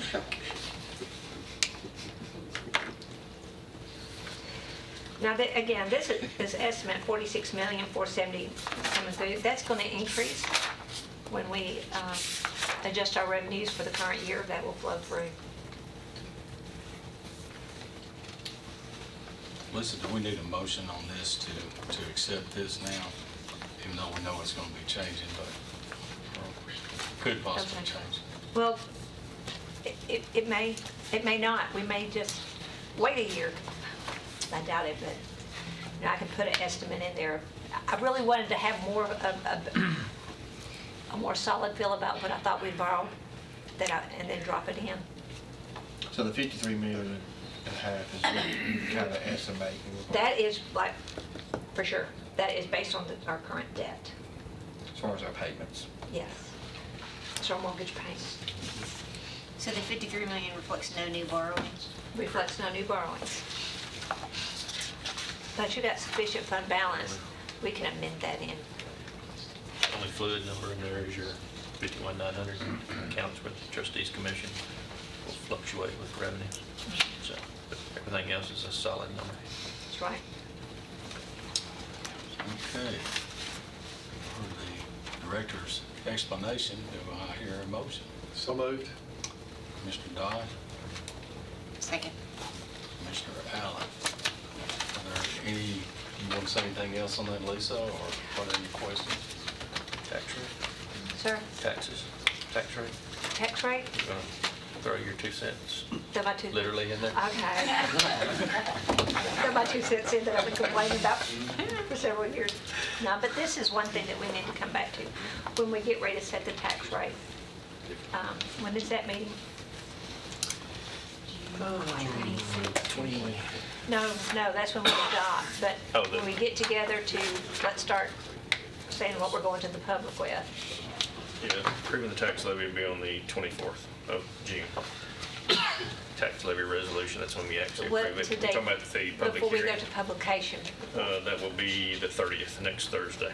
next 30th. We meet on the Thursday 28th. on the 30th. Yes. We do. We have the 28th to review the schools, and then the 30th will be proposing what we're going to publish as our public hearing numbers. On that one, I'd like to have a better, I will adjusted revenues in the debt service fund, tell you how much is available, and consider if this is an opportunity to move some pennies out this year, maybe to ambulance. Maybe to schools, capital. I want to see if we've got 4 cents. What did we do, 2.7? 2 point, what did we do yesterday for? 2.8. 2.8? To see if there's an opportunity to do that. Is that when you're going to bust out your awesome Excel spreadsheet for us? I haven't, but I don't have a cord to. I would say, but when we have that conversation, is that when you're going to bust it out? I could do it. Because it's pretty awesome. All right. We've got a motion and a second. Is there any further discussion? There being none, all in favor, signify by saying aye. Aye. Any opposed? The motion carries. I believe we're ready to start reviewing salaries and positions. Is that correct? Or I'm missing something. I'm done. All right, well, that being the case, I'd like to call for a short break, say 10 minutes before we start the rest of this. If that's okay with me. Ms. Sandra will take care of this. So one of the first things that I want to look at, I emailed you a packet. One of them is the turnover, and we're just going to start, unless you have a preference on where we start, I'm just going to start with the turnover to kind of give you an idea. I tried to take the information. I've been collecting the information for just pretty much ever since I've been here. But Put her piece on. I don't care. She doesn't care. Christine Casey. Just a piece. So I really gave you a snapshot of what I collected since I've been in position. And so it may be too much, but I tried to condense it as much as I could. The top page was the turnover from 2006 to 2019, just to show you the trends on the number of separations. The one thing that this doesn't tell you is it's that one right there. Yes, ma'am. The one thing that this doesn't tell you, based on our current system, we don't really have an HRIS system in HR, so I use the local gov, the payroll system, so everything I do, I have to build a spreadsheet for, extrapolate as best I can.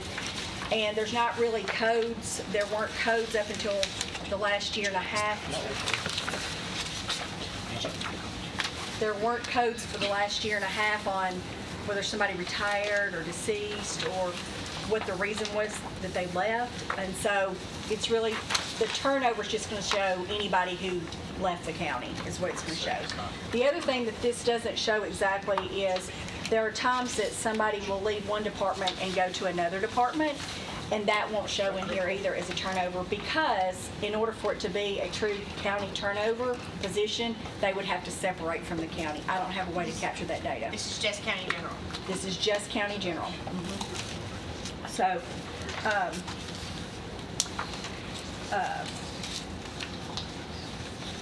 well, let me say that again. This is not Board of Ed, and it's not the Highway Department, but it's all the other.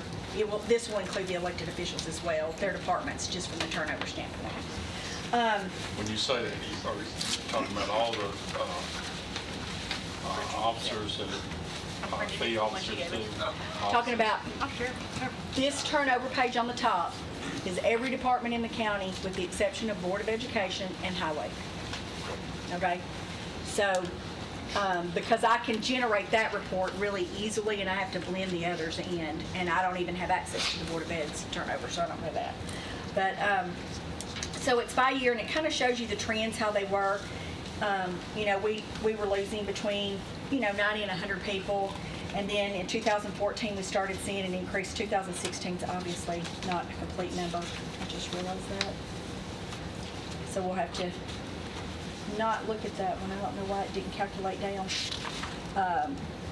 2016 is 121. I don't know why it said 14. Is that So going to mess with your average at the bottom? It will. So that number should be 121. 14 gives you 107. You know, your average is going to be off. But it's around that. And what that tells us is that several years ago, I ran an estimate to see what it would look like, who we had a potential of retiring. That was probably 2 or 3 years ago, to say who was at the age, our full service retirement is age 60 with 5 years of service or 30 years of service at any age, kind of looking to say who was falling in that or if they met Social Security retirement age. And at that time, it was about 28% of our population could retire, which is a scary number when you think that many people, and I know that even in finance, Lisa has experienced over that. half. Over half for people to retire because, or could retire, and you've had how many to retire since? 3, 4? Oh, Since we did that survey? well, we did Faye, Elaine, that's 2, Cheryl? 3, 5. 5. So she had 5. out Does of the her turnover department. include retirees? It includes everybody. I just don't Okay. have a way to I got separate you. it out to say this number retired, this number did this. It's just whoever left. So when we start looking at that and you're seeing the trends not only from people who are eligible to retire, but you're also seeing the trends based on what our economy is doing. And so we have seen an uptick. The reason why I put in 2019 is because these numbers are not based on a fiscal year, they're based on a calendar year. And so from January until the date this was ran on April 15th, we've already lost 45 people. So if you look at that, that's a really scary number in 5 months that we've already lost. And if we run those same trends, it's going to be close to 200 people again. So it's letting you see that the trends are changing based on whether it's retirement, they're taking other employment, whatever is happening. I think that's important for you to know. The other thing that's important to know is the average age of the person when they left us. So at one point in time, when I first came into the county, I did some data to see how long was somebody, we'd had some conversations around TCRS, how the retirement plan should look and should we change options and those type things. Y'all remember those conversations? So I looked to say, how long are employees staying with us? Are they staying with us 5 years? If they stay with us 5, are they staying long term? If they stay 10, they're staying long term. And so now the average is if they stayed with us between 7 and 9 years, it's not an exact number, that they're pretty much going to stay with us, but anything below that they're leaving. And that shows you in the trends, their average of year service, you're seeing that trend change. They're not staying with us as long. When you see the bigger numbers, the average age of service, that was probably a year when we had a big group of retirees to retire out at the same time. And when the retirees that we have had, most of them have had 30 or more years of service. So that's going to put your years of service up whenever you do your average comparison. So I want to tell you that this is not an exact, it's just a snapshot to kind of give you an idea of what that looks like. The next page that was with it, and again, it's just to give you an idea of what positions we've lost and the number of positions. And so if you look at, and it says full-time turnover in positions, it's only full-time, it doesn't count the part-time. Not to pick on Mike. Show us what sheet you're going. Okay, it says full-time turnover in positions, okay? And so on that, and again, I'm not trying to pick on Michael, but if we look at it, Michael, from 2007 to 2019, we've lost 54 people in that department. So one thing that tells me that it's a difficult job. It may be that our pay is not the right. It's what they're dealing with. They get in there and think they're going to be playing with puppies and kittens, and they're doing different things. So that helps us analyze what that position is doing. You get down to the communications officers, which we take, those are our 911. You call 911, who answers the phone? That's an extremely stressful job. And so that takes a toll on people. Over that same time period, we've lost 45. So is it, the stress of the job? Is it the pay? Can they go somewhere else to get different money or less stress? So this is kind of one of the things that we use. You want to get to a bigger number, you go over to the next page and you look at the detention officers. The detention officers would be not only in the jail, but the Correctional Work Center and juvenile detention. We've lost 409 in that same time period. That is a lot of training dollars, a lot of recruitment, retention, all those things that we're talking about. But that's not showing folks that transitioned into patrol and things like that. No, that is true people who left the county altogether. Okay. That's not promotions. Then you get into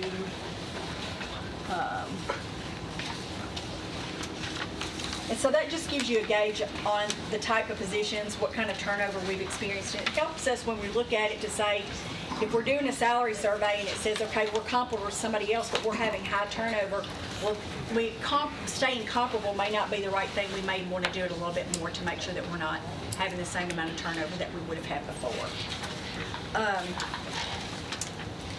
Then the last page in the packet is turnover by location. And so this lets you know the turnover by department. And that will also, when I look at this, I see that the majority of the larger turnover, and one part is because their departments are so big. I mean, the sheriff's office, is the largest department, freestanding department in county general, and then you've got ambulance service. And so when you look at that, their numbers are going to be higher, but it also shows you the greater need. That's where the recruitment and the retention comes in. That's where making sure we have competitive salaries is very important, because if we can't, even if we get them here, if we're not retaining them, it's not doing us any good. It's costing them, time and money to retain and recruit. So this, I'm sorry, I don't have that one staple, that last page you have. Is there another copy of this one here?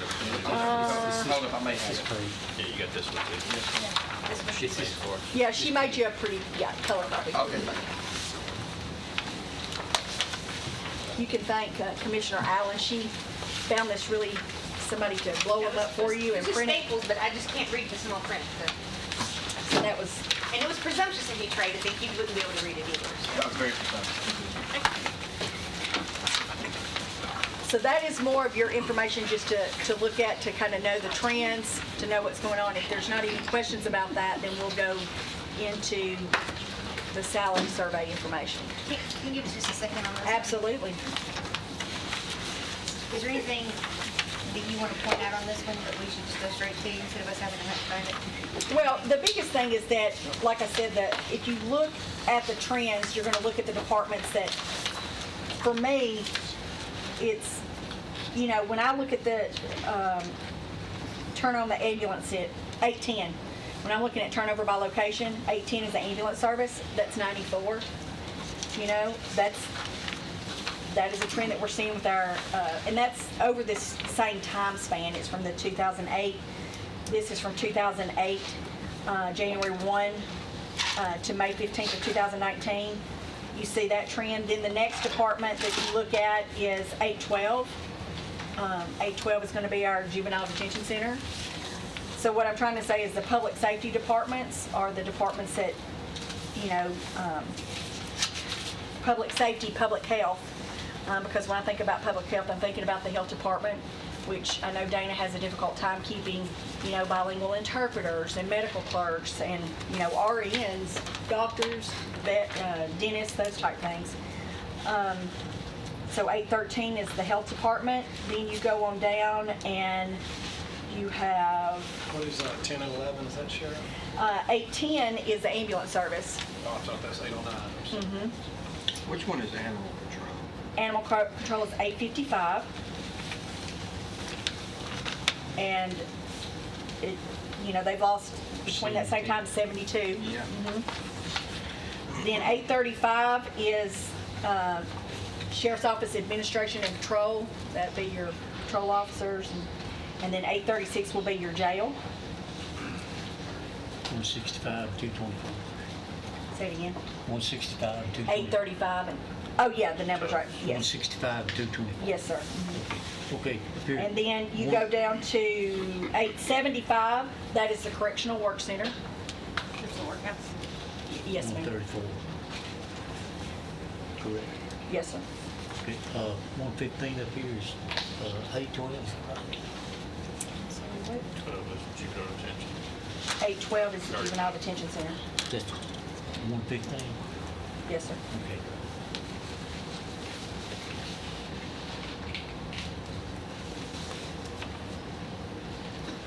What was 809? 809. That is, 809 is our law clerks and our court officers. And one of the things that you need to know about that, and you'll see it as we get in the salary survey, typically a law clerk will graduate from law school and then they'll want to clerk for a judge or somebody until they take the bar exam. Historically, we see somebody stay in that position a year, year and a half, and then they're going out to practice. So that's, you're going to see a high turnover in that. That doesn't concern me as much because I know that that's what their purpose is they're, So what are 811 and 813? 811 is the circuit court clerk, 813. 813 is the health department.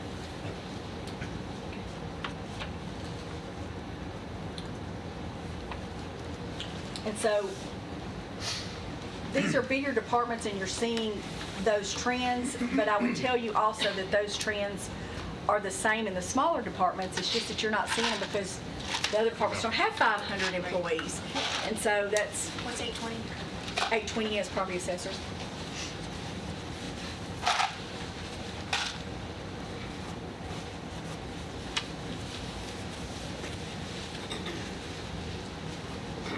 Who are your zeros? Just curious. 808? 808, that is a community learning. That is Dr. Payne. Dr. Payne and his NK, and they don't leave. 833? 833 is, Michael McKay. That's trustee, I believe. that's the trustees department. He's only lost one person retired. Everybody loves him. What was 830? 830 is registered deeds. No. Yes. Wait a minute, No. no, 36 people. 830 is the department. Is that, It's county clerk. You're It's right. county clerk. It's county clerk. Gosh, you're testing me here. I was like, I'm pretty sure that's county clerk. Right there. Naturally, the more reports y'all you need a got, the more key? I turnover could you run have. them a key. What? I could give them a key. They've written it down. They've written their key down now. But one of the things that we're also, so the public health and the public safety, because of the nature of their jobs and the size of their departments, I mean, health department obviously is a large department as well. You're going to see higher numbers for turnover. And I tell you that to keep into comparison, not to think that the smaller departments aren't seeing the same turnover.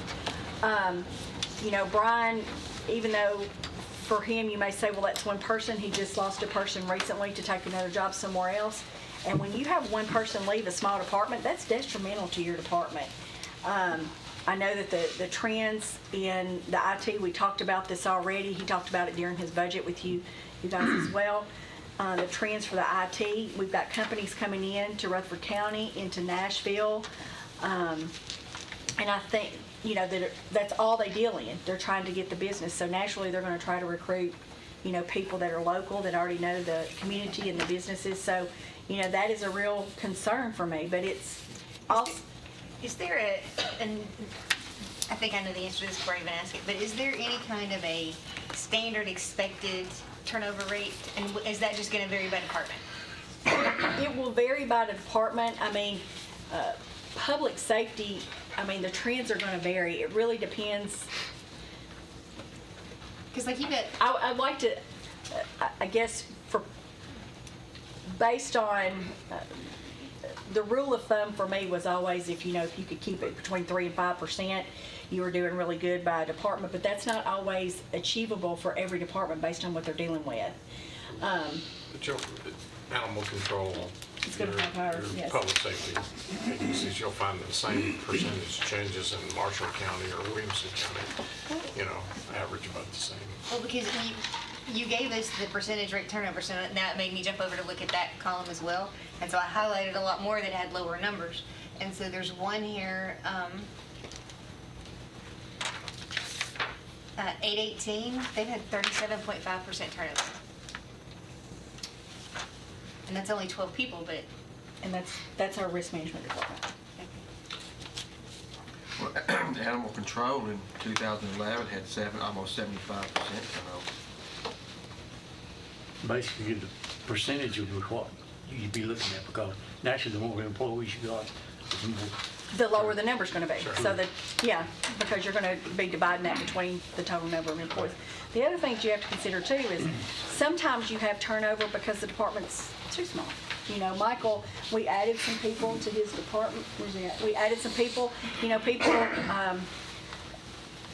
if they're dealing in a job, especially in public safety, that's already stressful, and then you have people that are not coming in, they're having to cover extra shifts, they're having to do that, then you end up running people off. So when you sometimes adding an extra person in helps with your turnover, because then people aren't being burned out, they're not being asked to work the extra shifts. And I think that's probably some of the examples that the sheriff's office had given why they needed some extra people, even, you know, for the detention and patrols to help offset that. And I know some of the other departments, I don't want to steal Lynn's thunder if she's still in here, but Lynn, one of the things when we were talking about turnover with hers to help with the overtime, if somebody doesn't call out for corrections, you're supposed to have X number of officers based on the number of people that you are, you know, monitoring, you know.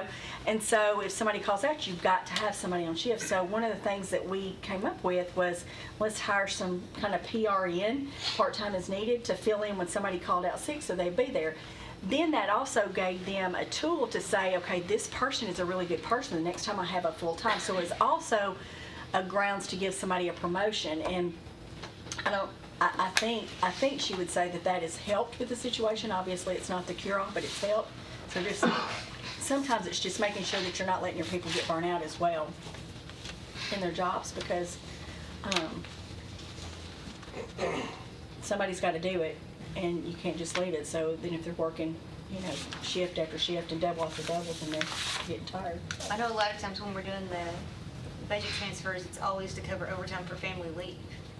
Because, again, like you said, somebody's got to be there, person, and so a lot of those folks that are covering don't have a choice. They've got, it's mandatory overtime. Well, and then the leave is mandatory because it's federal law. So right. Yeah. So then you're catch-22. We've talked about eventually going, like, especially with ambulance and fire, going to Chairman, going to 12-hour shifts as opposed to 24-hour shifts. It's going to take more people. It's going to be more expensive. However, you're taking care of your number ones, because those folks, when they're on 24 and they're off, and they go out and get another job and they come in burnt out, and I'm not sure I'd want them sticking my arm, you know, when they're tired, or driving a 50,000-pound tanker, you know, trying to get to an accident somewhere, you know, when they're tired. You know, so and it seems to be working well in the ambulance, going to those few 12-hour shifts. The one we put down in Laverne, it just seemed to, instead of having to build another brick and mortar building because of the request and the need they wanted in Laverne, we put another ambulance down there for a 12-hour shift, and it's working out well. And they'd much rather do that, work a 12-hour shift, because they get to go home, you know, and see their family, kind of a 12-hour normal routine as opposed to a 24-hour shift. Gives them a balance. Yeah, Plus, it helps with fatigue and other things. Sure. So I really, you know, the purpose of giving you this one is just to kind of let you see what the trends have been over time, and to let you know that, you know, all turnover is not bad turnover. I think all of our departments are very conscientious about training and development, and unfortunately, we do it so well that people want to, you know, they get the opportunity, not that they want to leave, they get the opportunity to go somewhere else and to excel. And for those people, you know, you hate to lose them, but you also don't want to hold them back. I know that the people that have left recently out of Brian's department, he's not in here anymore, but have gone for promotions. And I mean, you hate to hold somebody back when they're going to be bettering themselves and their families. So I don't want to say that turnover, this isn't shedding a bad light on the departments because they've got turnover, we're doing a lot of really, really good things. And so I try to look at it and say, it's kind of the pay it forward, you know. I know the sheriff's office loses people to other agencies, but they're doing something somewhere for our community, even if it is a hardship on us, that it's not necessarily that it's always bad turnover. Okay, so but in terms of our return on investment, are we making any progress on developing some kind of obligatory language that if we invest in you, you promise to remain or invest back in us or repay or whatever? Because if we're going to do this, that needs to be a key central piece of this. So one of the things that we had gotten approved when Josh McCreary was still here, he reviewed it and the steering committee had approved it, is the language that we talked about. And I want to say that it's on our most recent postings because everything was finalized. But there's a two-part, and I know the sheriff's office and the ambulance service already do it when they send somebody to post. They'll have them sign an agreement that if they don't, like a commitment letter or whatever. But one piece of it is for our new hire startup. You know, it's the background checks, the drug test, and all the screenings that we do. So with our new positions, there will be an agreement, and the language had to be that they understand. So what Josh had said is they have to agree to it before the first day they start. Otherwise, that we couldn't go back to collect that money. But what the agreement says is, and we outline the cost. This is what a drug test costs. This is what a background.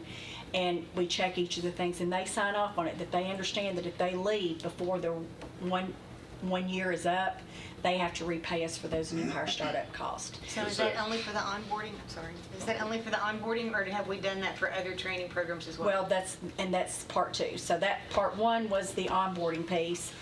And then part two is we had worked with the departments and really tried to start with the public safety departments, getting a list of like their training classes that they use. Not only that, but their equipment, their uniforms, their duty belts, their lights, whatever it is, their tasers. And we have worked with them to come up with a list and the cost based on their bills.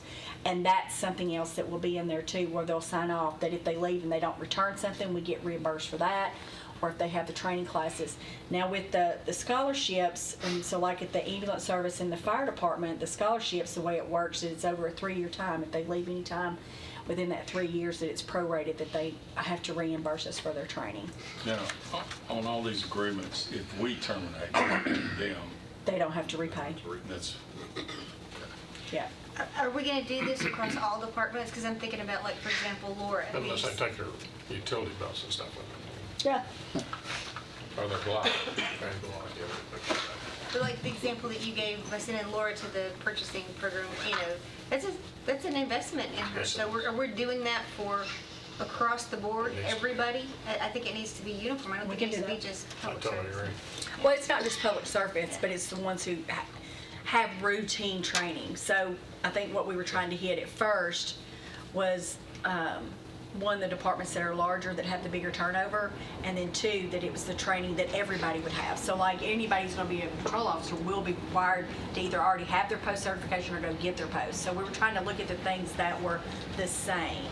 Right. I understand grabbing that low-hanging fruit first, but I think this is true across the board. And I'm comfortable though with, I want to educate our folks, and I want to continue to invest in them and improve them. So I'm comfortable with, if you want to have a threshold that says, if it's a software training and it's $250, don't worry about it, But if it's over a certain amount, or if they travel to go somewhere to get it, then again, if we're going to invest in them, I want a commitment. Okay.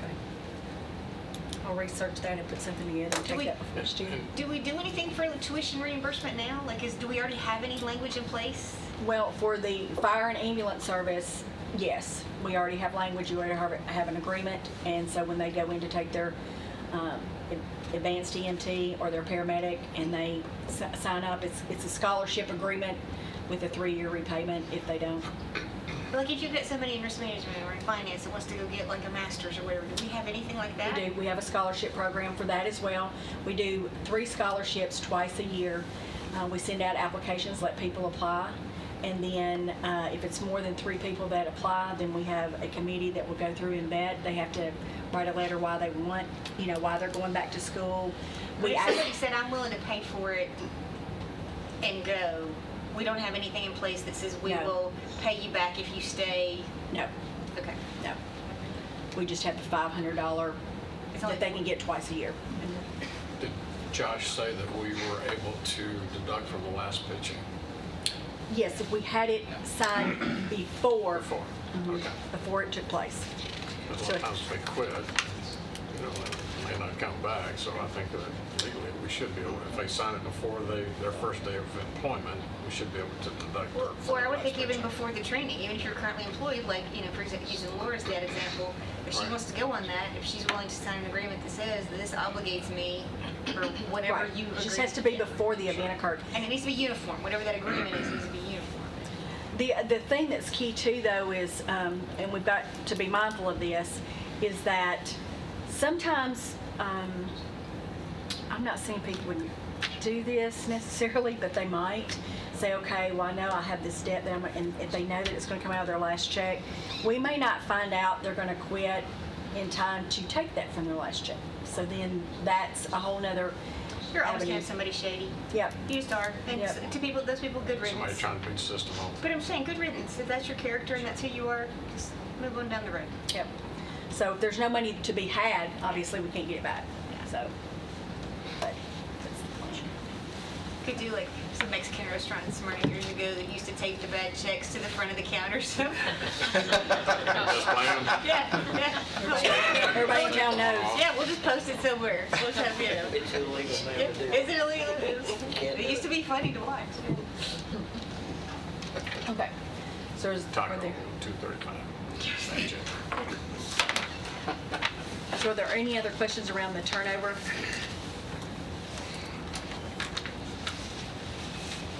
You said you had looked at, or the mayor, I guess, he made the comment that in our public safety sector, at least similar counties around us are experiencing the very same turnover. You know, I was recently in Williamson County. I got to see a lot of old friends from Rutherford County Working down there. and which was discouraging. I smiled at them and said, well, maybe we'll be having you back, but I'd like to see that trend kind of reverse. Do you know why they left? Or Yeah. was it all money? Part of it was money, most of it was money.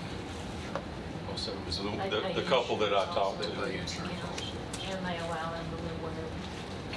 Another was promotion. And, this one person I talked to who still lives here in Rutherford County, having to book down 840 or I guess 96 to get over there. So. Well, those are all policies we need to consider that, Preble's talking about. I mean, if those are things that don't cost us anything, then we need They to pay consider. spousal fee, they have a spousal fee, like 125. So they're paying for all their insurance and. We're paying 80%. Yep. And I mean, sometimes people leave. We do have people who have left and said the grass isn't greener and come back, so we do have some people to return. And the most, well, I'm not even gonna say that.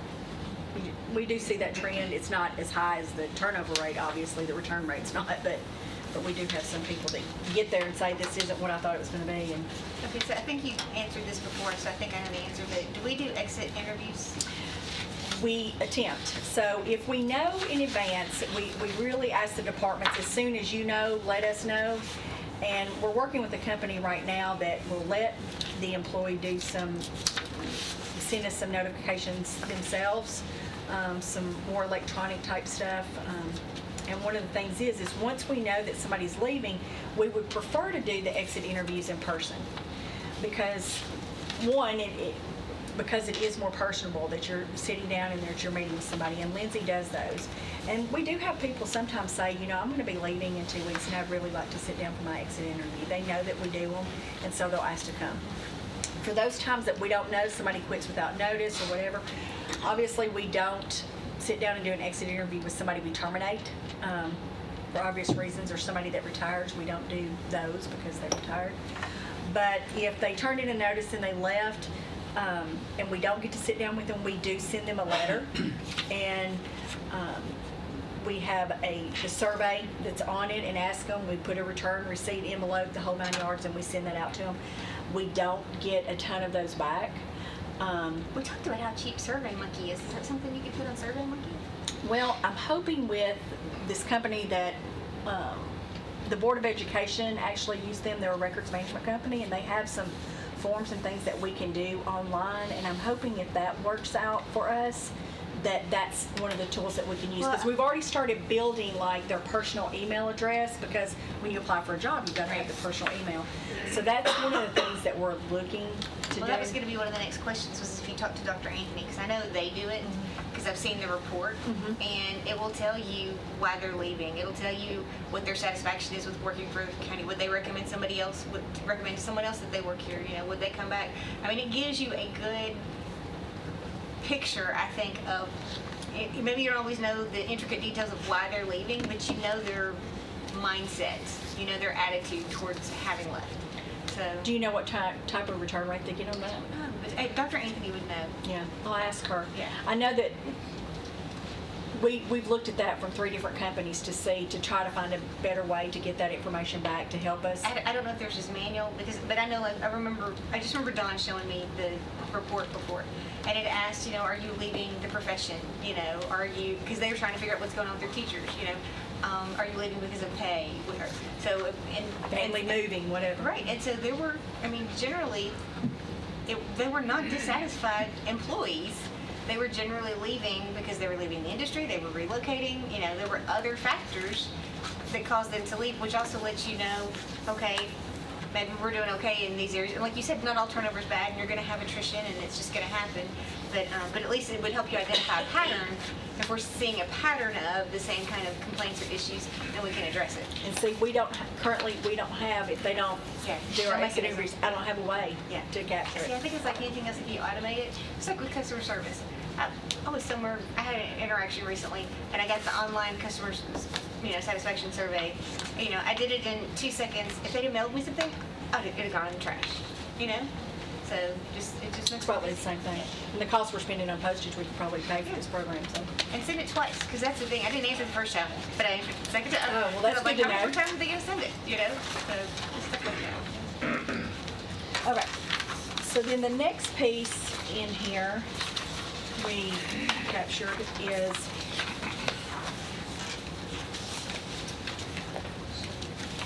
she printed yours off in color, so you've got a big one. You don't need it. We've all got a big one. So this is the one that says survey analysis for commissioners. And it says 2019, 20.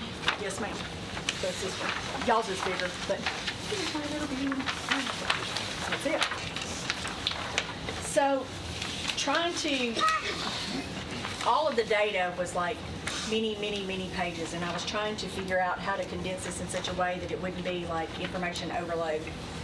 And so I broke this out into groups to let you know the cost of each of the plans. Mayor Kedron has talked openly that Plan A would be the 2.5% lift to the table as it is today. Point B would be if we just did a step with no lift to the table, and C would be the survey with the step.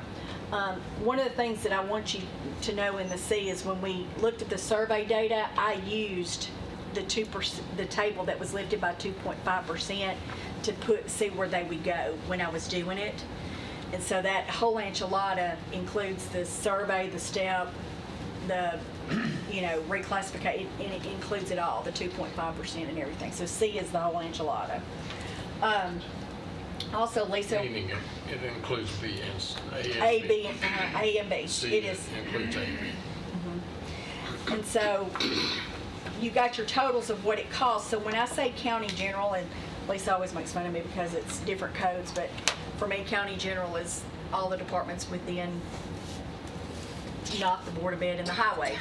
But it also excludes the constitutional officers because they're fee officers and they do theirs through their orders and those type of things. So this does not include, obviously not the Board of Ed. It does not include highway because he has his own budget, and it doesn't include the constitutional officers. Or their offices. When you say the constitutional officers, you mean their entire office?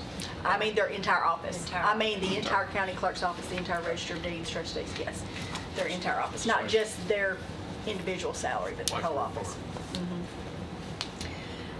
So the current that's what the total is today for the people in those positions today. That's all of payroll. And That's payroll, that's not benefits, right? say it again, what? It's not Payroll, benefits. no benefits. No benefits. This is just flat All payroll. payroll. And also that top box, I broke out the sheriff's office because I knew that you would want to, I thought that you would want to see like, what does this mean to the sheriff's office for patrol officers and all that, and that type of stuff. So the top one, the 2018-19, that is what the pay is today with no benefits. The A column is the 2.5% lift. And I added in the 2 extra days because we do have 2 extra days this year that we didn't have this year. And so that would be a cost, and you needed to know what that cost was going to be. Is this at current staffing levels? This is in current positions as they are today. Mhm. Now, the new positions that the mayor recommended in his presentation to you, those numbers are included in here as well. So what it would cost to fund those positions that he recommended for your approval. And then the blue is if we didn't do any of those recommended positions, what would it cost? And so that's what the blue line is at the bottom. So it says total without new positions. So if he made a recommendation for positions for your approval, then it's in that total with 2 extra days, the bright yellow. Gotcha. And then the light blue would be if we didn't do that. But it still has the 2 days. But I didn't break out, just ones and two. I just said the whole thing because it was. Well, the bottom line is then basically, using the sheriff's officer as an example, if went with C, today's would be 21,059,049, but if added the 2 new positions, it would be, this is without, Well, it's more than 2. including- Their total with new positions, how many positions y'all asked for? 8? Is it 8? 3? But I mean, We asked for 10 and 5, we got 3 and 5. and 5. So you got 8. So So this- that would be with 8 new positions. That's for them. factoring in the new That is position. factored into it, Okay. yes. So, Mhm. yes. So there wouldn't be anything shocking come up later on. Not on my part. Right. How long would it take you to give us the number, to give him all the positions he asked for? What that would do to that number? Oh, I could do it in the morning. All it is formula plug in the attic. You know what he's asked for, you know what? I do. It was 800,000. More? More, And that was For just all payroll? of them. for all For of all 8. For all 8. No, That, No, it was the total that you asked for, not just the 8. 10, 15. Not the recommendation, but Well, they're in there. You've got that numbers. in your budget. Benefits are in your numbers. Already pulled it up. you made me put my book away. Here, Mark can tell you. Been lied to again. Yeah, with benefits, it's about 865,000. But that's with benefits. Mine's not with benefits, so. For the extra, Figure it out, it's- Here's a calculator. I brought that. Well, it's 430,000, so that'd be 215,000 plus 364,000, so. I didn't add that. so what's that number? About 600,000. 579. Yeah, something like that. So then, at what point do we need to discuss what this does to benefits? Because, Well, I mean, that benefits will be a factor of whatever you do. right, but I'm just saying, but that's gonna fold into the number that's gotta be funded, so. The number, I've got that in there with benefits. Okay. There's a sheet in there we talked And about. see, and you did see, right, the whole Yeah, enchilada? I did it with, how much, But we've got that on each one of them that we've approved Approved already. contingent upon what we decide here tonight. So that included the Those numbers benefits in are your there book. for you. Okay, but you did that on On the, C. on the mayor's recommendation. On the mayor's not on recommend- what was requested. correct.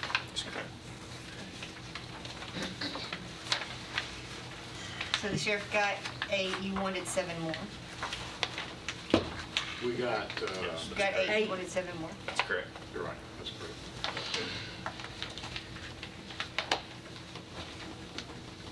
There'd be 2 more patrol and 5 more team. But part of the reason for doing this, the fact that we want to be able to raise the pay scale up. But if we add all these people, we may not be able to do that too. I think that was part of the reasoning. Part of the discussion that the mayor and I had concerning that, and in that discussion, my position was that if we had to sacrifice some people and get our people's raises that we've got now up, then that would be something certainly that we would be willing to do. Not, and of course, the question was asked last meeting, did I not need those people? They were not wants, they were needs. But I've got to consider the people we've got working for us now. That's my emphasis.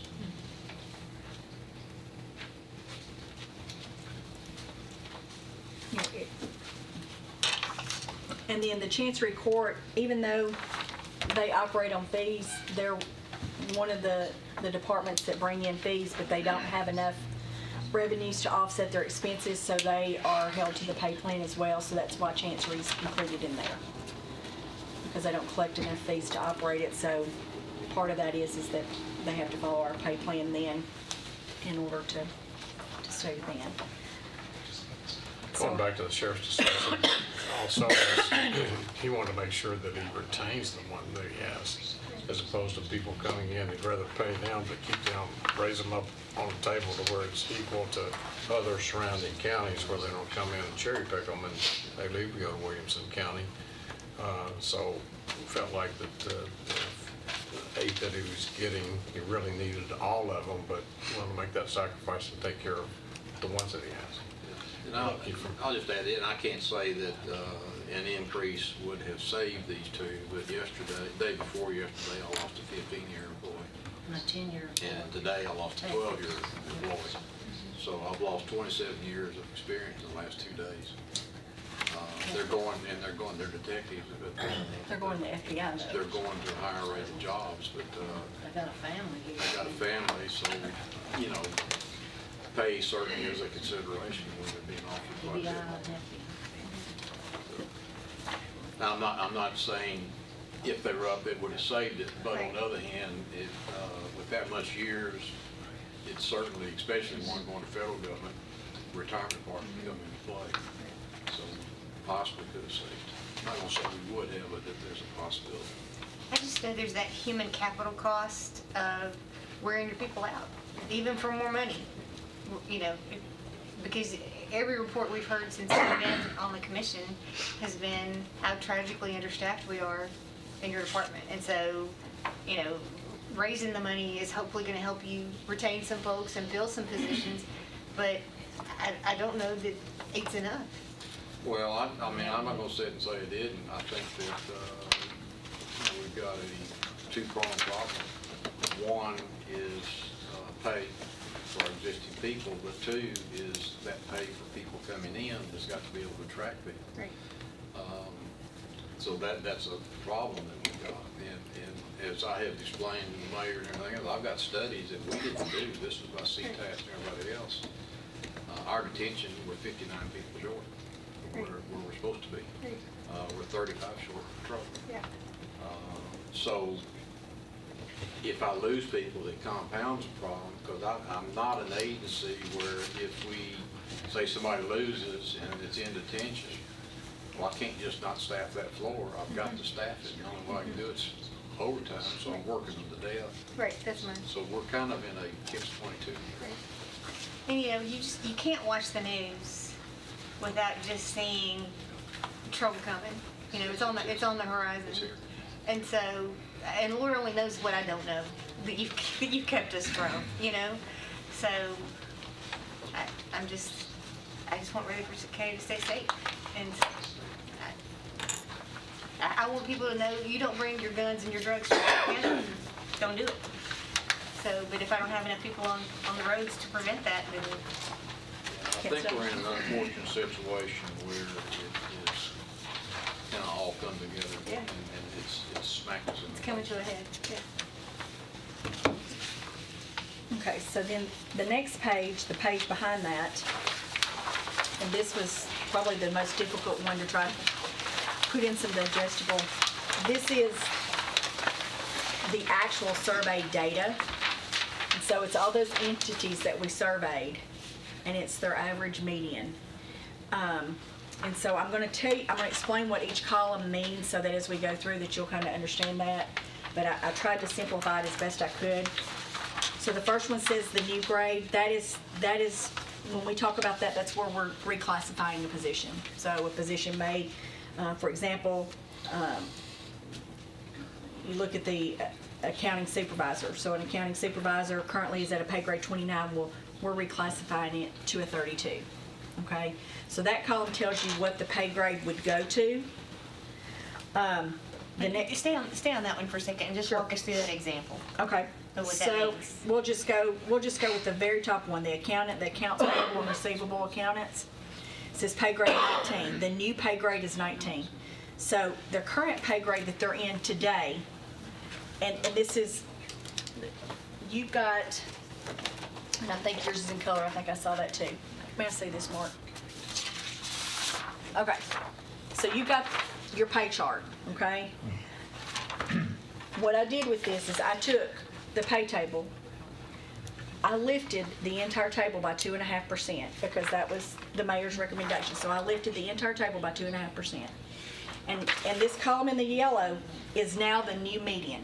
Okay, so that is the median that we will be using in this example. At the 50th percentile. At the 50th percentile. Because that's currently where it's at and today, so that's how I did it. If we changed it, then I'd have to go back and recalculate. Did we set that policy through steering? How did we set the policy? Yeah, it's been the policy. It was that way before I got here. I'm just trying to figure out where we got it. I would say when Jeff Craig put in the pay table in 2006, I would say that's where it came from, but I can't be certain. It was before me. It was at the time. It's really no different than a lot of the other times. It's like, how can we get this and it not be so huge? I mean, anything that we do, it's always a huge impact. And so one of the offsetting is, okay, so what kind of employer do we want to be? And it was An average pay. Average pay is 50. And so that's how it started.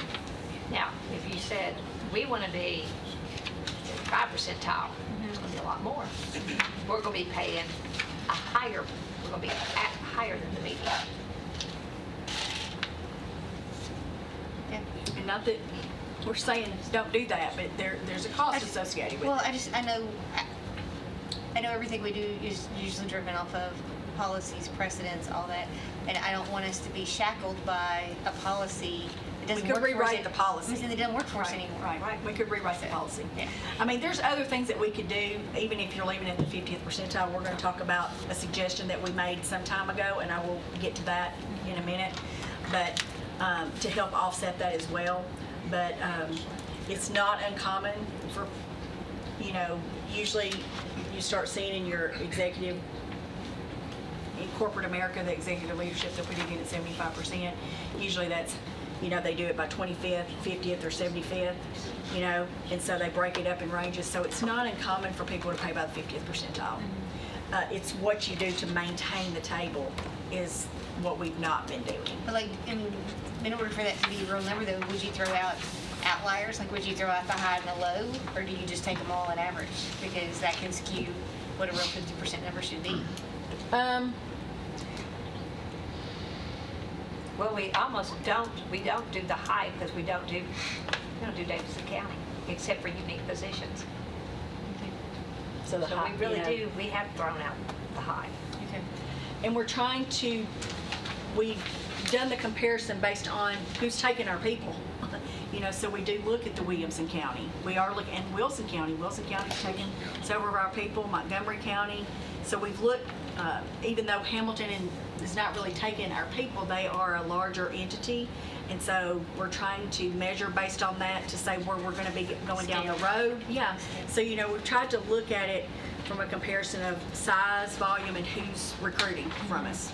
City of Murfreesboro is included in this, and it's because they're one of the people who recruit from us. And so that's one of the people that we put into the survey. And when she talks about the survey and how she comes up with the numbers, it's important to understand how the different governmental units are funded.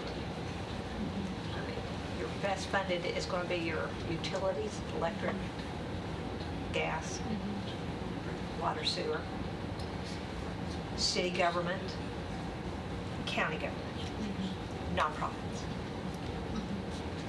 So when she compares us to the city, I'll pick City of Murfreesboro, the city's going to be paid higher So to bump against that, she will count. It's a weighted average. It's a weighted average. Count the county Twice. and the city once to smooth that differential. Okay. Based on the tax base is what you're trying to adjust for.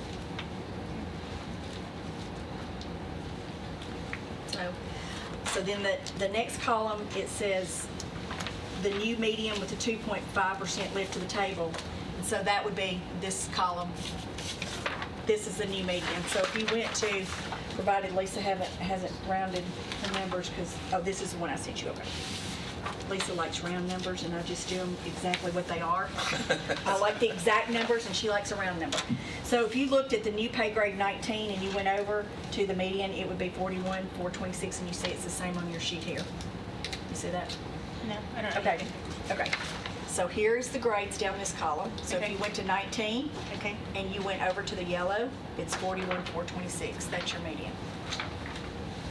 See? Okay, so what's the 1.04% mean? Okay, so the next column, it says the percent difference between the new median and the survey median.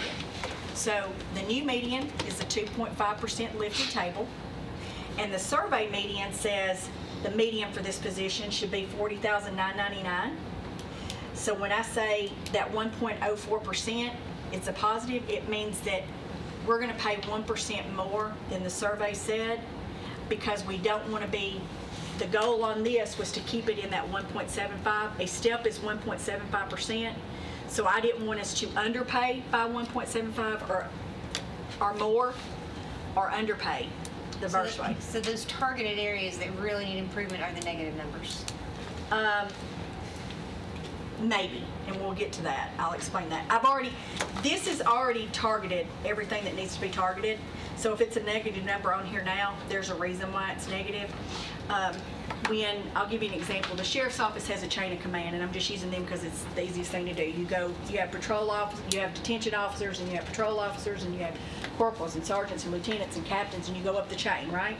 So you have to keep a span between each of those positions, because if you don't, when they get a promotion, guess what? They don't get a pay increase. They get $100. Right. And you can't do that, because then they will have people who won't take.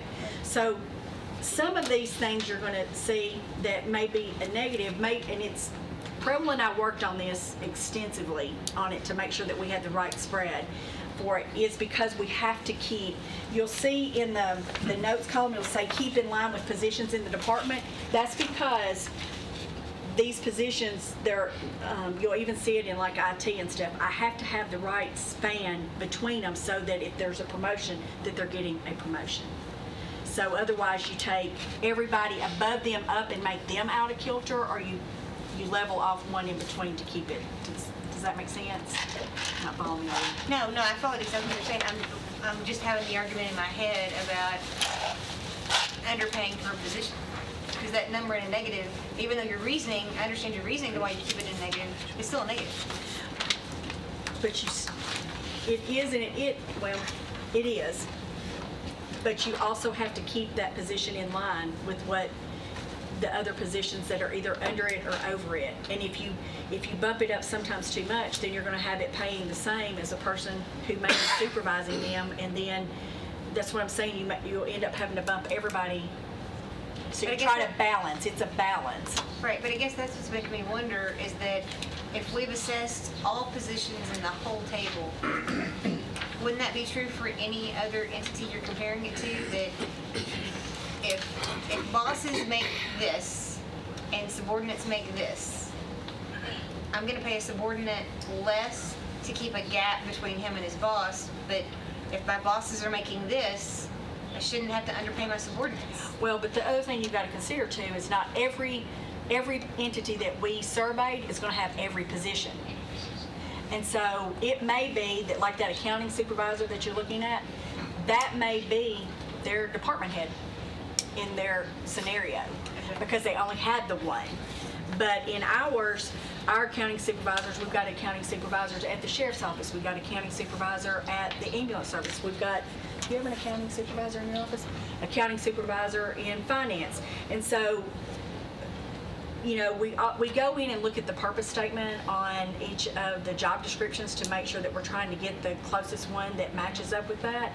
But every position in here, every entity doesn't have the exact same positions, nor do they call them the same name. So a lot of times we have to read job description and say, okay, they're calling this that, and what does that look like?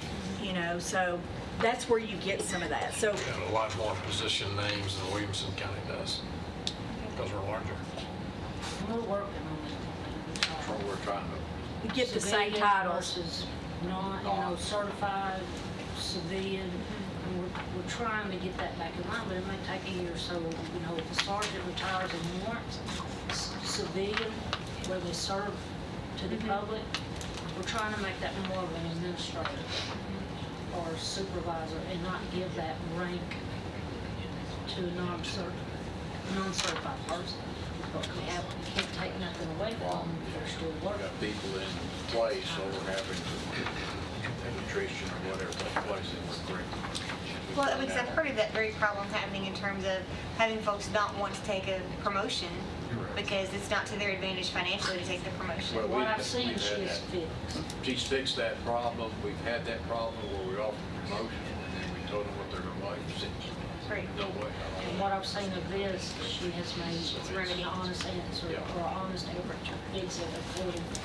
According to what with we're the seeing, I think we're in better position now that it's correcting that. Whereas before, we had promotions and nobody even applied for it. Right. Because it did not move And I think this might have predated you, but I know at one point we had, I think, a fella who took a promotion, realized what it was doing to his pay, took the demotion, and still kept the work, but somehow ended up You making didn't more need money. the Yeah, it position didn't. anyway, and that's Yeah. what you've seen us do the last 2.5 years, is take these positions that we did not need, and we're pulling it, we're compressing our rank structure. So we've done that on where we have majors. We've only got one If they left. move out, then what we're doing is downgrading the positions and trying to get ourselves more in line with what it should be. So you feel like this is a pay plan that you can administer and makes you competitive? Yes. And when I look through here, the one or two, there's probably 50 titles on each page. There's, one or two negatives. The ones that had negatives, like, I sit down with those departments that have the negatives and said, okay, here's your structure. We've looked at the people, we looked at the lines, and those decisions, Brian Roberts and I sit down with the IT staff looking at what's coming down the road. What does that mean? The ambulance service, of course, this was with Melanie and it's Mike at the time. Melanie and Mike had sit down and looked at their structure as well. And so the handful that you see in here, it's, like I said, to keep that balance in between the positions. You're also going to see the items in red means that I've left them in their existing position, but there's a reason that they were left in position. Either they were left in position because we didn't want to take them backwards, or because the percentage was so close, and you're thinking, okay, the next survey is going to come back and it's going to push them up, so we don't want to take something away from them when we're trying to lift the table to retain. And you look at the number of people that are in the positions as well. It's like this is one of those positions that is completely unique when we struggle with it, like the chief veterinarian. Yep. We're still showing we're underpaying it by 13%. And we have, yes. But that is because we put it up to the survey median of 111,000, and that's really to keep it in line with what the other positions are. So that's So then it's 13% of what? for what vets. So this veterinarian we used to get that salary, that's one of those unique positions. Michael Gregory has a survey. Michael in here? Michael Gregory gave me a survey. It's a nationwide survey to show what the chief veterinarians are paying. And so I use that in this analysis because not everybody has a veterinarian. And so when you look at that, you're trying to keep your margins between, we've got a chief vet and then he's wanting to bring in another vet to try to offset that. And I know that Michael and I talked about it and said in order to get another veterinarian, we we're offsetting it like that so that we can make sure that we're getting both of what we need. Okay, Does so that make sense? It does, but so I just want to, again, I'm trying to make sure I'm reading the columns correctly. So on the yellow column where it says difference, new median and survey median, as I would read this without talking to you, I would say we're paying 13% below the median.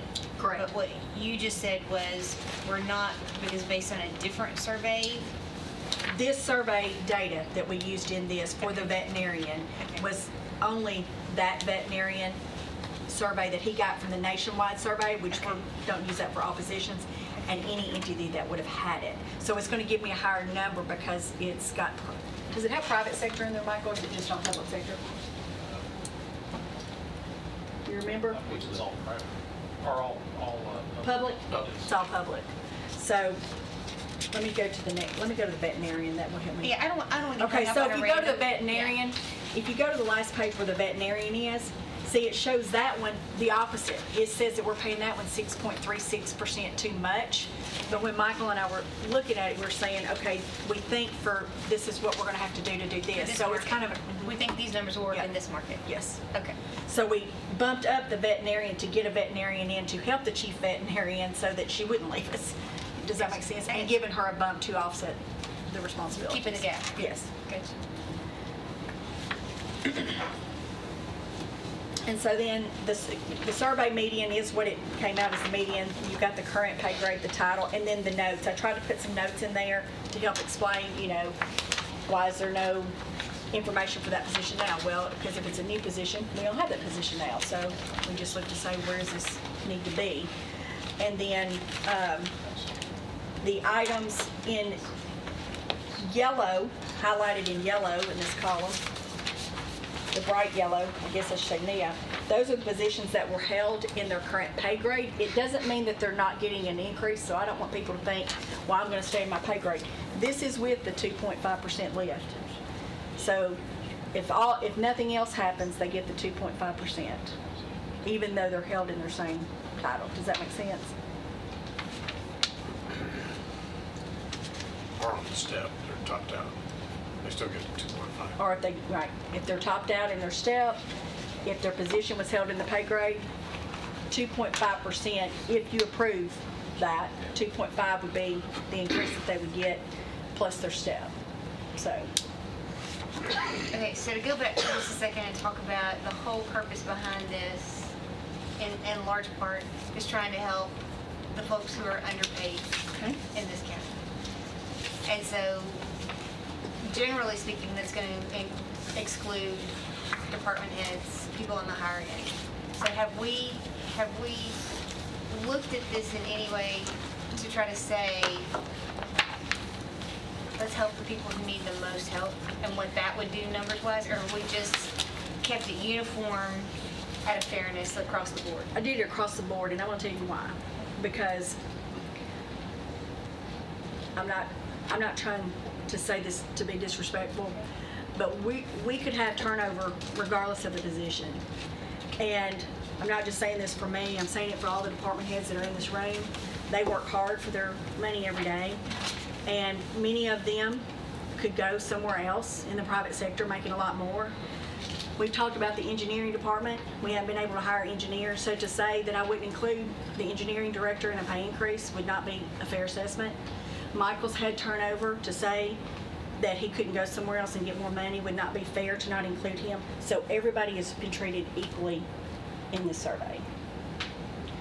And I mean, that's, if you choose to do it differently, No, and again, I don't want to be disrespectful, so we'll just have a candid conversation. I'm really talking about, you, Lisa, Brian, I'm talking about that upper echelon who, your quality of life is not going to change significantly with a raise. But a deputy, his quality of life is going to change significantly with a raise. And so that's really what I'm saying. Absolutely. I know Mike needs a raise. I know Doug needs a raise. I know Michael needs a raise. I mean, I completely agree with that. But that's the conversation that I think is really the fairest one to have, which is, where do these dollars belong the most? well, I think if that's an assessment that, whatever you decide that you need to do. I had another sheet. Did you make this copy, Sam? Okay. So this gives you a little bit easier view than this. So when you're looking at it, it didn't pick the pay grades, and I wish I put the pay grades on it now, but you have the table that would give you a pay grade. You could even write them out beside it, I guess, or I could put them in there. I didn't set up the table yet. This gives you the current titles. This gives you their minimum and their maximum. And this gives what the average survey, and it'll give that median, so the median should match up also with this table. So when you're looking at it, you know, I guess that you could look at this and use that as your analysis on where you want to draw the line, if you want to say. So the median column is the one. Should be the same. It's the one that's being recommended?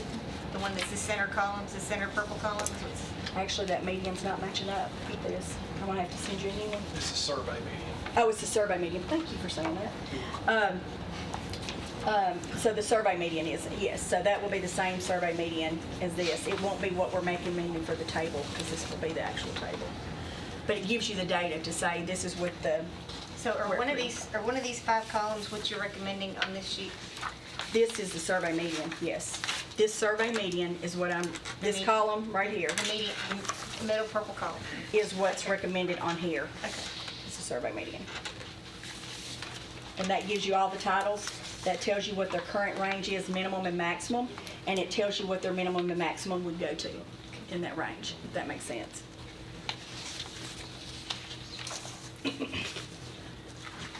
So the account AGAR, first one, on this one. Yes, sir. The survey has minimum, okay, let's go max. Survey has a maximum of 47. Is the county's maximum 46.5? No, the county for pay grade 19.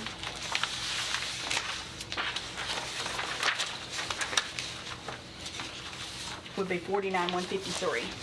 What are the numbers on the right? The minimum, maximum, Rutherford County? This is what this is what they're paying today. This is current. That's what it is today. Oh, I'm sorry. I thought you were saying, is that what it's going to go to? No, that's what we are today. That's what we are today. The Yes. survey has that same position at a maximum of 47,667.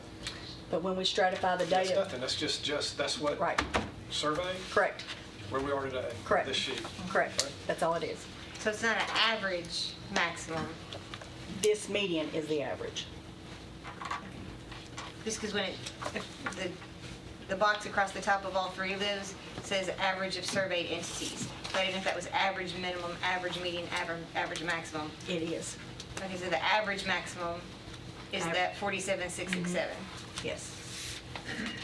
So basically, Sonny, you're saying that if you're going the median, that these figures here is what you've gone up to, that for everybody to get to this median salary range, well, so just for example, Sheriff's Office, $21,059,049. Is that correct? Yes, sir. You are That's the correct. bottom line. That's the bottom line. Okay, If everybody was put in the bucket, that's the bottom line. Yes. okay.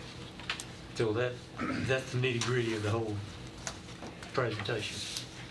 Can I sneak in a question before Rhonda gets wound back? Yes. I'm sorry, I need a break. Excuse me again, folks. Okay, so I'm looking at a video tech. And and the reason I'm looking at that one, because it has, on the survey median on this page here, 38.4. And then with the median with the 2% is less than that. It's a negative 0.03, 1.03. Now how it, So when we look to see where the pay grade, okay, so what this is you're trying to decide, remember I said our pay grades have 1.75% between steps, and we got 3% between grades. So that you're wanting to make sure that you're not over or undering, so that if somebody does get a promotion or moves in, that you're trying to keep, I was trying to keep it at the 1.75, no more than 1.75. okay. So what you're doing is plugging in the pay grade and saying this is what that pay grade would be at the median, and plugging in that to get your number to say that's going to get me no more than my 1.75. And so they're moving from so the medium plus the 2% would actually move them from a 6 to 16. Yes. And so currently on this page then, I guess the starting rate would be 23.94, and then the max out would be 33 currently. Well, And so that would move that to the starting rate now 31, with the medium 38. 16, the starting rate would be 31,879 for 16. Because you'd have to look at your pay table. Okay, so it's just You look at the pay grade and then you use your table. okay, but I'm just looking at this. Yeah. That is the median, that's the average of the survey. That's the survey says this is the average you should be within. Okay, but so this is not the survey plus the A and B. That's just the survey data, yes. Compared to And where then you are this is over currently. here would be survey plus A and B. Correct. Gotcha. Correct. So this is everything. Well, this is the survey with the 2.5%.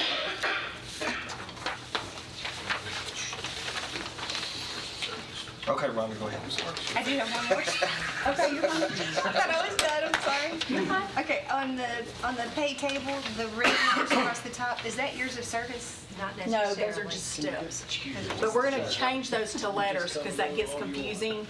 Because people look at it and say, well, that's how many, I've been here 15 years, I ought to be at a pay grade 15. No, I gave out the evaluation sheet, I guess I should have brought another one of those tonight, on how we evaluate their time based in their grade. So if somebody gets, their time to get to their step is based on their years in that position, not in the years of service with the county. So it's an evaluation mechanism. So if they're if they're a detention officer and they're at a pay grade 18 and they're going into a patrol officer, it's a 22, and they've been a detention officer for 10 years, they get a percentage of their time as a detention officer applied towards a patrol officer time. It's not year for year. If a person comes in and never, ever changes the position, It would be their years. then you can say it's years. But it becomes a factor as they move up positions. It would be like somebody coming in as a patrol, and he's been here 10 years, and now you're making him a major. Well, the duties of a patrol and the duties of a major is significantly different. So you would not say major 10 years. The time that he's been here for 10 years does have a factor towards counting where he would go as a major. It wouldn't be a straight up and down. You see what I'm saying? Is there anywhere that as a county employee I could see and understand that? I've had people come ask me, and I'll sit them down and show them their salary.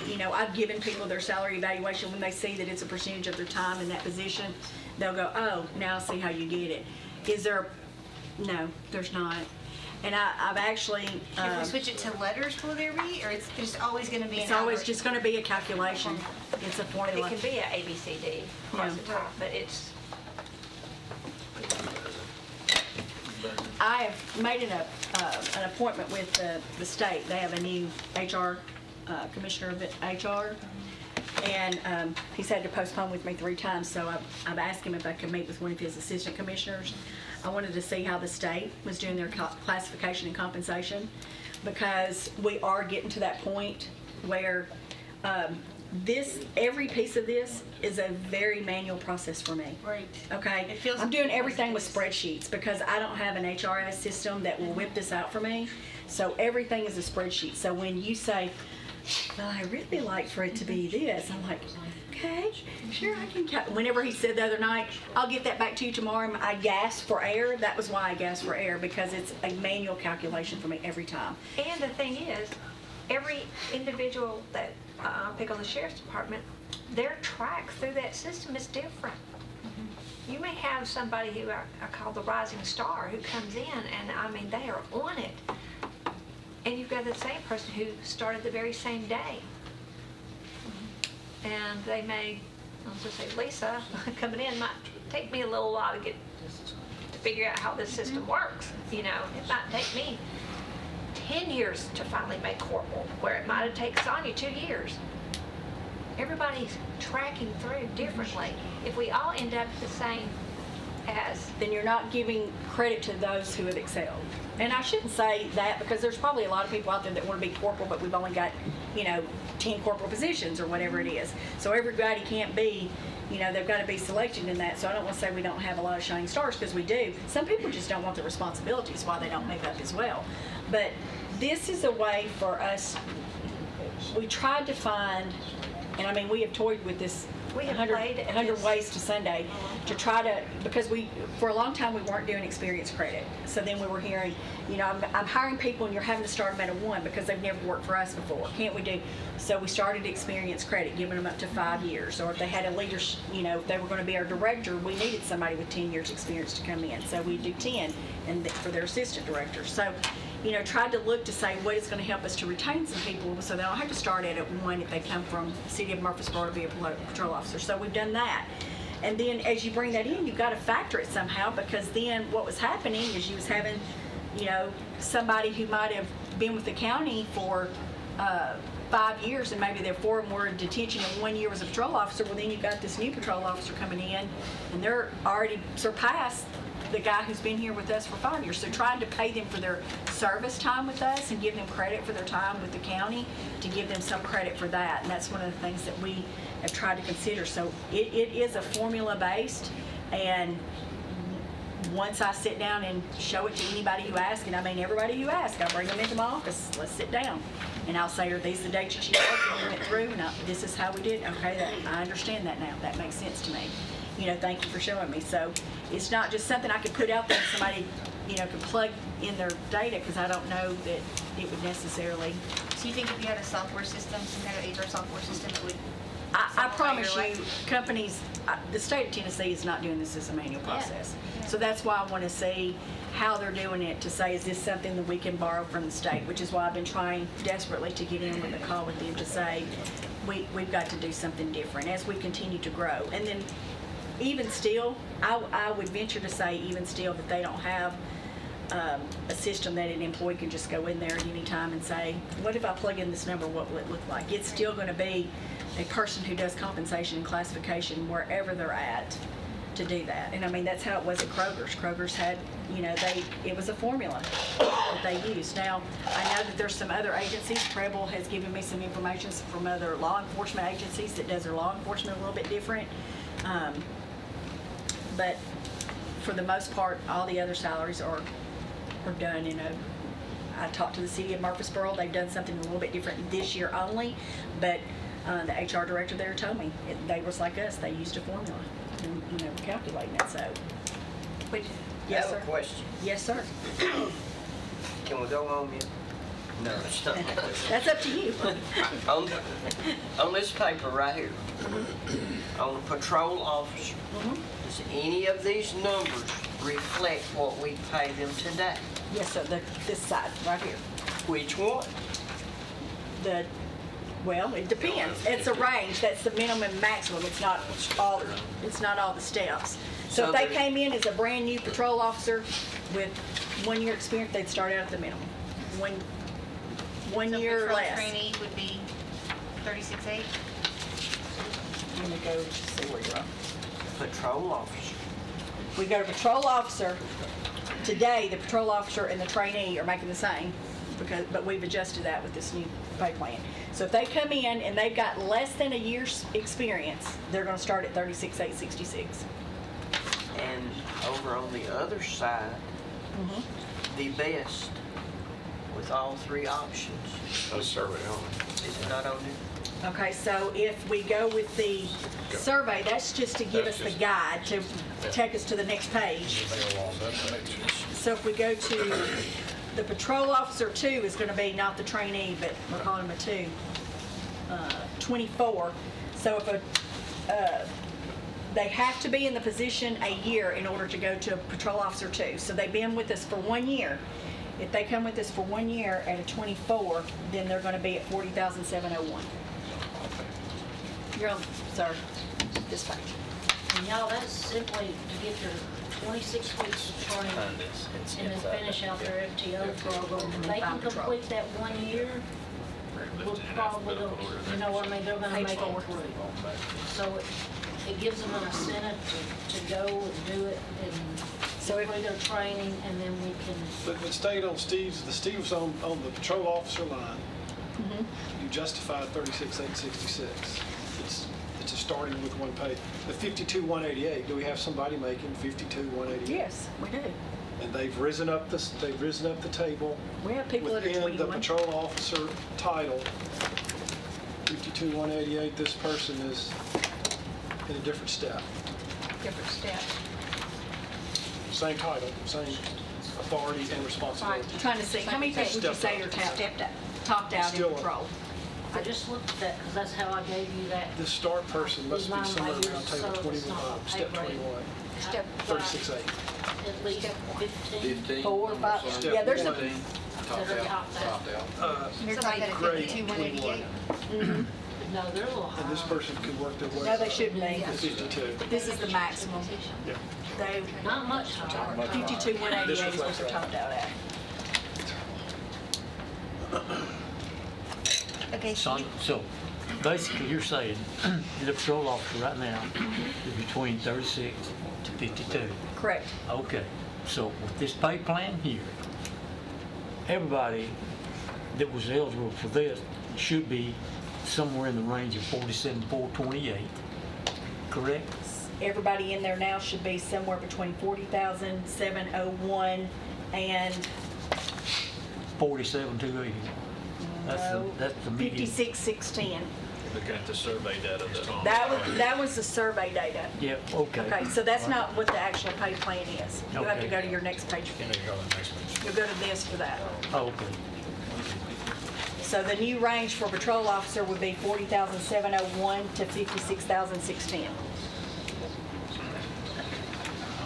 okay, so I'm considered a trainee for the So none of first year. these, So 1 year, and so you stay in it, you come in, you're a detention officer, you get promoted, and you go to post, and you stay in, they do their road training once they get out of post. It's 12 weeks for post, The total training is half a year. So in year 2, at my second anniversary or after my first anniversary? After your first I'm anniversary, gonna go from a 20 to a 24? correct? And you'll get that bump. Correct. So they gotta understand how you get to that. But I'm probably gonna be in a step, going from a step 1 to a step 2? You see right now, the trainees making, that's what our officers are. this current is kind of interesting. The current, here's where we actually are. Here's where the survey actually is. Yes. Apples to apples, we are, our competition, Right. we're below our competition across the Correct, board. across the board. Across the board. Across the board. So, number one, we've got this opportunity. One opportunity is 2.5% bump. Boom. Now, where does that put us in the survey? We got to go to this sheet. So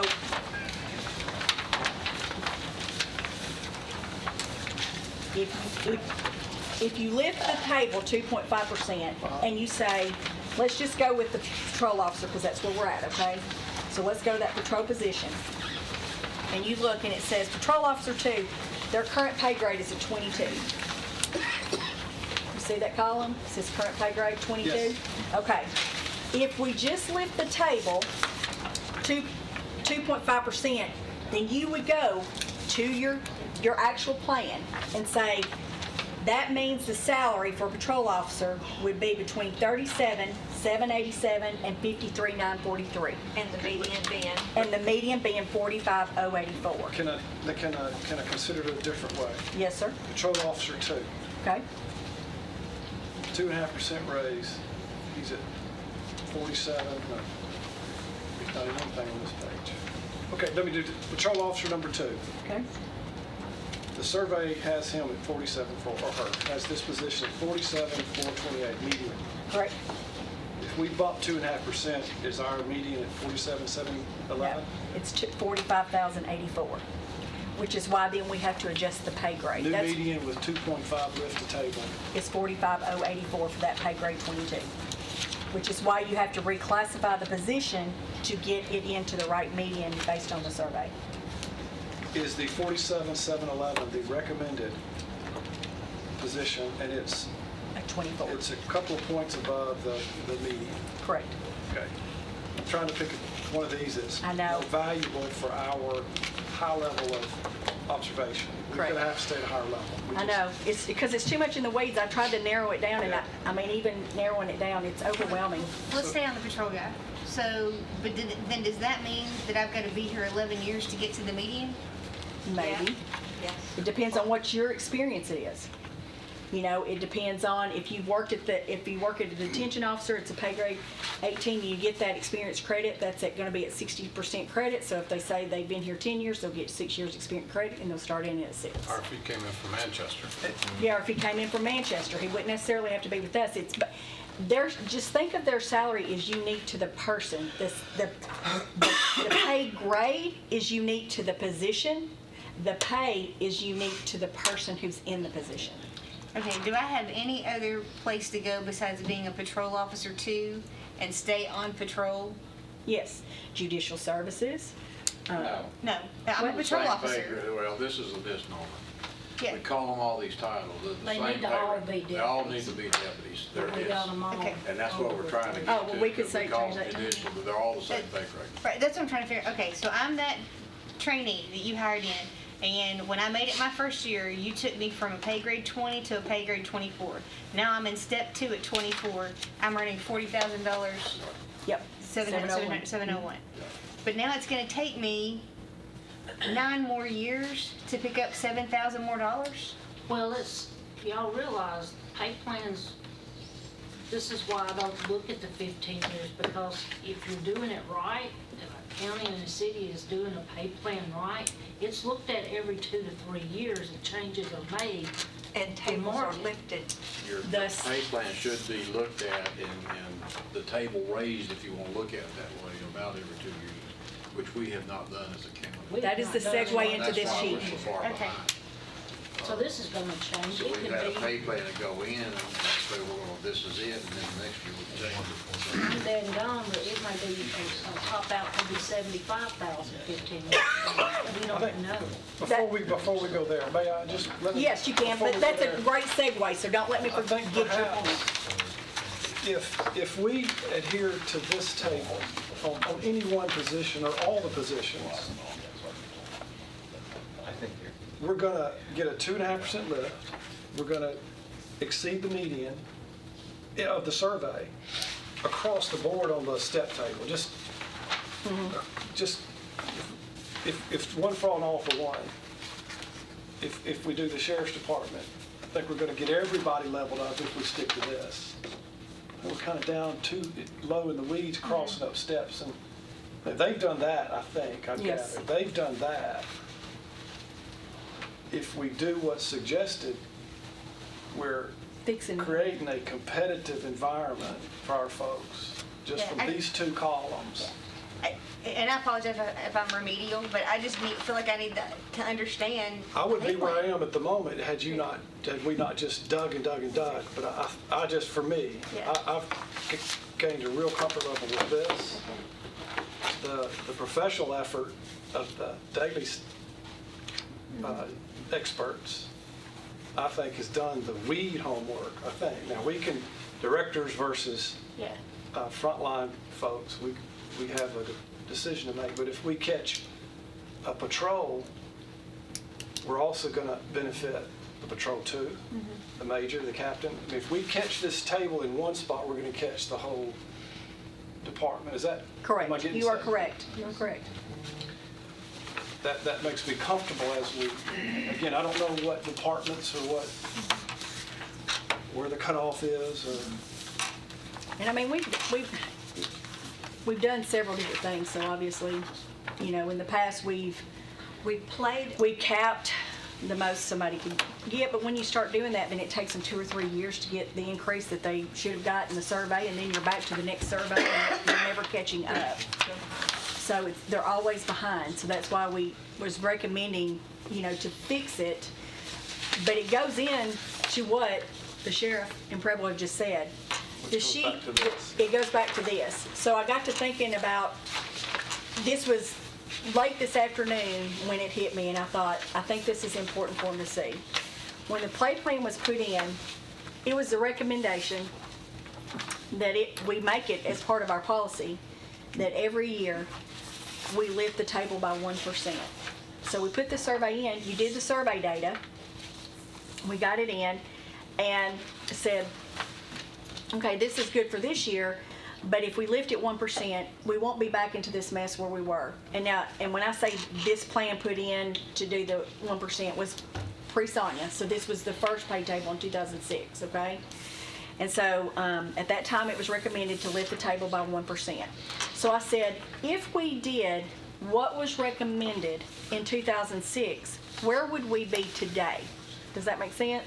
So it says you've got the grades. I just, averaged out some grades there. And you've got each year, each fiscal year. And so each fiscal year, it's a 1% lift. So it says, okay, this is the median. This is a 1% lift every year on that. Then you get to the column that says current. That's what our current table is today, median, and you see a difference. So we're not, what year is this? Those dollars or Okay, percentages? so those are dollars. I'm sorry, I don't even know what day it is now. We've talked numbers so long. I've actually got this new in here. The 2019-20, I went ahead and put a 1% lift to the table there. I said, even if we lifted the table by 1%, indexed it annually every year by 1%, we're still going to be behind for pay grade 1 at the median by $483. That's if we indexed it every year. To do the 2.5% lift is the only way that it gets us out of the negative numbers. That's why I put that in there. So we're actually correcting what could have been corrected all along with the 1% lift every year cost of living increase to give them that 1% every year. But what happens is every 4 or 5 years, we have to take this big jump because we've gotten so out of line, and that's why, because we're not doing that. So this was an example to show what we already thought to be true is that we need to adjust it 1% each year to keep up so that you're not having this big lump sum. Because the 2% lift to the table now with the others that we've done, so we've got how much the state has lifted the increases across each year. We've got what the county, what? Is that the state, that's what they gave state employees? Okay. And then you've got the county lift of what we've actually done. That new is when the table was put in, and I put new on all of them because of that. But what we did, so the first couple of years, you see in 2006-07, the year after the table was implemented, it was given a 2% lift. The next year it was 2%. Then it was 1%. Well, then we went 2 years, nothing. Then we got a 1%. Then we went 1, 2, 3 years, nothing. Then we did a 2%. Then another year, nothing. Then we gave a 0.6%. Then we gave nothing, and now we're at 2.5. So as you can see, if we gave a little bit all along, we wouldn't be talking about this big number. And that's why we're talking about the big number, because we haven't maintained it, which is to your point, that if we maintained it every year, 1%, you don't get this backlash like this all at one time. You're still going to have the few positions that need reclassifying based on the trends. You're probably IT, nursing, healthcare. You're going to see that in healthcare.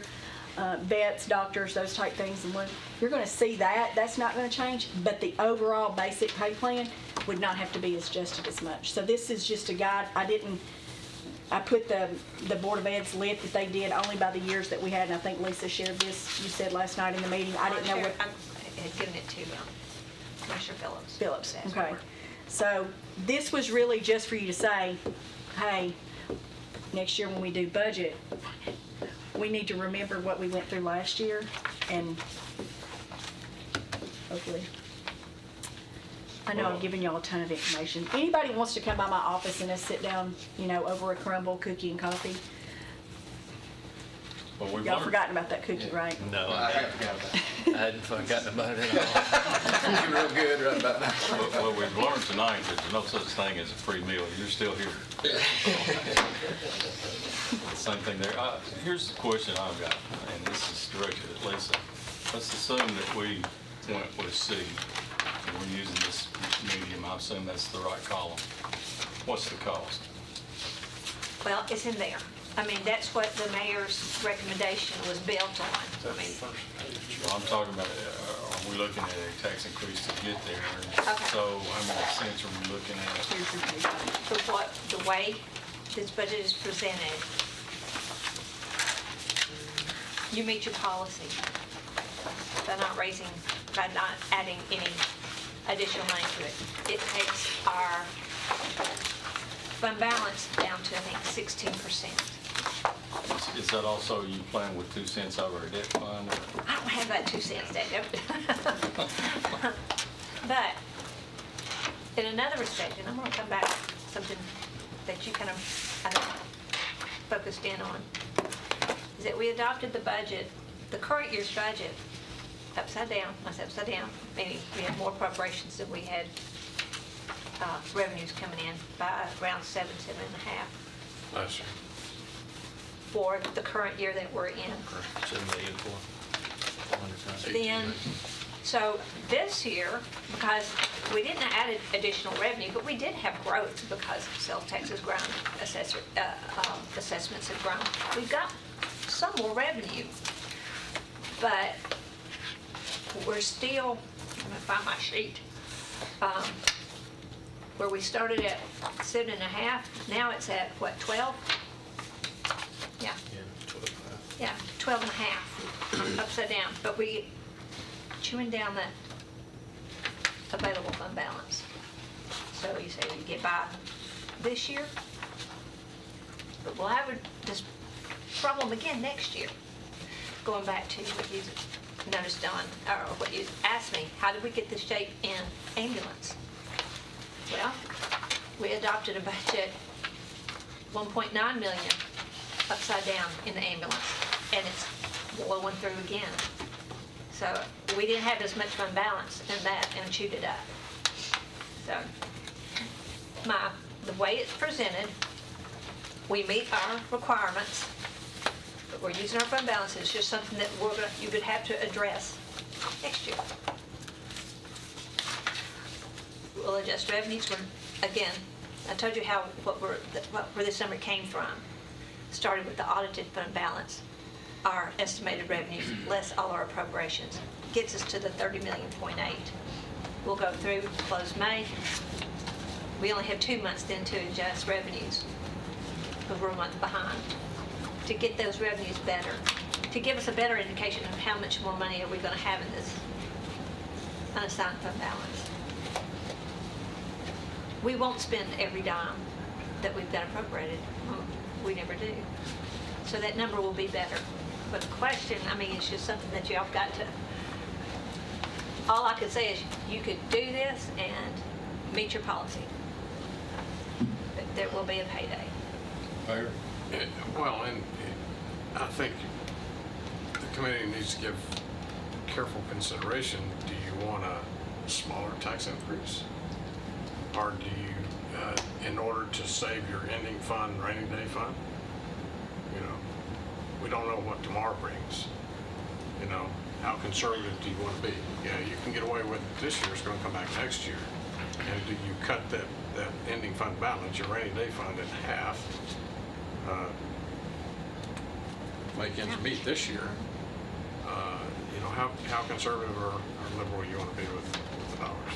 Well, too, you know, I've already stated, and you have too, that one of our goals is to get a AAA rating. Correct.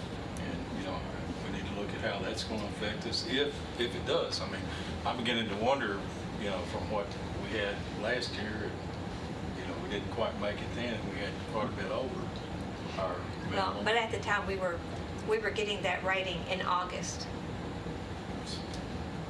where numbers, I could tell them that's what I was going to end, but it wasn't the audited number. So They we would can see use now. that number this year or It would- last year? it would- Now that 18 was audited, that number is there. But then I'm going to have to explain Why we're borrowing more.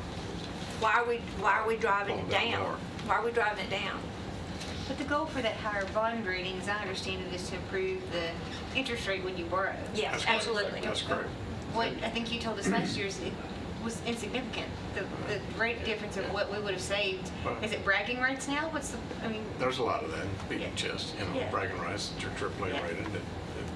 But, you know, so these are all decisions that the commission, the full commission has to make. But from our last rating calls, with the agencies. One was fund balance, you know, because I was saying, look how great we are. Well, that one agency, you could have 100 million in there and that wouldn't make any difference. Yeah. right? The other one is how much value do we have in the county? And not assessed value, but estimated value, the estimated value of. And we said we are going to top 9 billion, but until that was a number that they could see in a document that was not me just saying it. Certified. It's like, okay. Well, at that time, but they also said you were so close. You were so close. Lisa, So, I think you were referencing page 3 of 13. yes, So that 112, 137, that is with the mayor's recommendation of Plan C. yes, that's everything. That's Yeah. everything. That includes A and B. A and B. And then that would leave our ending fund balance from that at the end of next year at this 18 million, Which is 16%. And then we've got a requirement of 15, which is 1.3% Yeah. above that, so. That's what I'm saying, that Yeah. you could do it and still meet your policy. My job is to make sure that the county is Meet the policy. complying with their policies. Look, well, my I son. think that answered your question, Mr. Chairman. No, please go ahead. No, I think that answered your Well, question. It did, and two, to kind of defend past budget committees, if you go back and look at the years that we didn't do 1 or 2%, and you correlate that year to what the economy was doing, you'll go back and you'll find that our economy was sinking fast. The counties around us were giving tax increases to their people who didn't have jobs at 25 and 35 cents on their tax rate. We didn't do that. We were able to save that money because we used our rainy day funds, and we squeaked them out. But we did that at a cost. You know, we helped our citizens along with, you know, our people where we could. Go back and look when those zeros were, and you'll see that. Yeah, that's what the correlate. yellows are. That was when it tanked, and those were years that we actually didn't give pay increases either. I don't know if I put that step in here, but, you know, there was those 3 years in a row that we didn't do the step increases. So not only did we not do the lift, but we didn't give the step increases. Well, my point was, we weren't trying to be Grinches, we were trying to be Right. good stewards of what we did have, Right. without giving a Right. tax increase to people that really were hurting. And we did not furlough anybody. That was our goal, was that everybody stayed employed. We got two scenarios then, basically. How much we want to delve into ending fund balance Yes. to do what we need to do. Yes. Or do we need to sacrifice a property increase to maintain a good, healthy Yes, sir. ending fund balance? So that is That's it in the a crux of it. nutshell. You said a tax increase? Yeah, how many pennies you You want said to go? property increase? With property tax increase. just wanna Okay, make so Those are it is two more options. palatable for a small tax increase than to empty the whole bucket at one time. I And agree. the people that I'm talking to, they're very receptive to a property tax increase because they're very aware of the fact that 23 people are moving in here a day. We've got to take care of them, and there's no such thing as a free lunch. So, I mean, I'm a simple man, but I can understand that, you know? So, that's the two scenarios that I see. Is there another one out there somewhere? Maybe both. Where it's 13, I'm sorry. No, Commissioner, I think you're right, and the folks that I've been talking with around the county as well, they'd rather take a little bit now, and a little bit next year, because what happens next year, you won't have another 15 or 18 million you can pull down from rainy day funds, because you can't go below your minimum, and then it could be double property tax next, you know, so these are all the decisions that you've got to weigh those Balancing act, things. yeah. Well, another thing too, the population of city residents in Murfreesboro they're looking at a pretty hefty tax increase. That's exactly right. And they're paying county tax too, okay? The city residents of Ernst, Martin, Eagleville, I don't know what their tax rate's gonna be, but they have the same situation. So, Some of my ultra-conservative friends, they say, live within your means. I get that. However, when you're building a $73 million judicial building, when you're building a $72 million high school, I got another high school, and the growth that is going to continue to come, those people who moved here from California, we started educating our kid on day one, and we don't get any property tax from them until 13 months later, right? By the time they come in to Beatty's office to pay.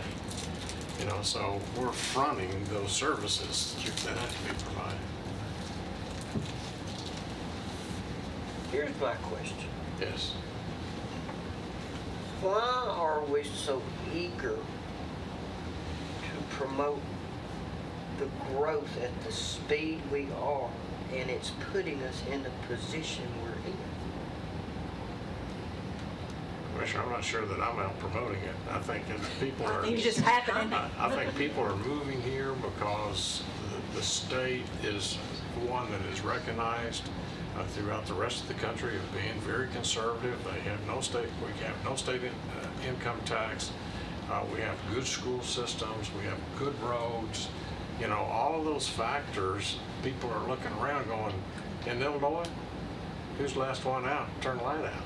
You know, California, I can't afford these taxes. Connecticut, I can't afford the taxes. Florida, the same thing, and they're migrating here. Because we're one of the cheapest tricks going. What? Yes, yes, sir. And also, the demands of those folks who are moving here are going to want the same services that they had that they're running away from in those other states. So we have to be, in my opinion, conservative on the things that we provide. I don't think we're standing out there. Now, in Indiana, the governor's got billboards up. Welcome to Indiana, right on the Illinois line. You know, he's promoting it. We haven't gone that far yet. And we do, you know, we do offer some debt deferment through our IDP board, but those folks have to pay us 3 to 1. We give them a buck, they got to give us $3 back. So, you know, you can say, yes, that's kind of promoting that, but they're paying us back. And one of the statistics that I've seen is where we're geographically located in the continental United States, there's somewhere, between 75 and 95% of all shipping, the midpoint for the country, for 95% of the shipping is right here in That's why Nashville, Nissan came here Frederick. earlier too. They recognized they could hit 2/3 the population within a day's drive. Exactly. Yeah. So that's, All the you want major to know where the interstates growth is coming, that's part of it. does. Part of it is, well, part of it is we're such nice people down here. They do kind of like it. They understand it. Well, as long as those Californians don't bring their liberal values, I'm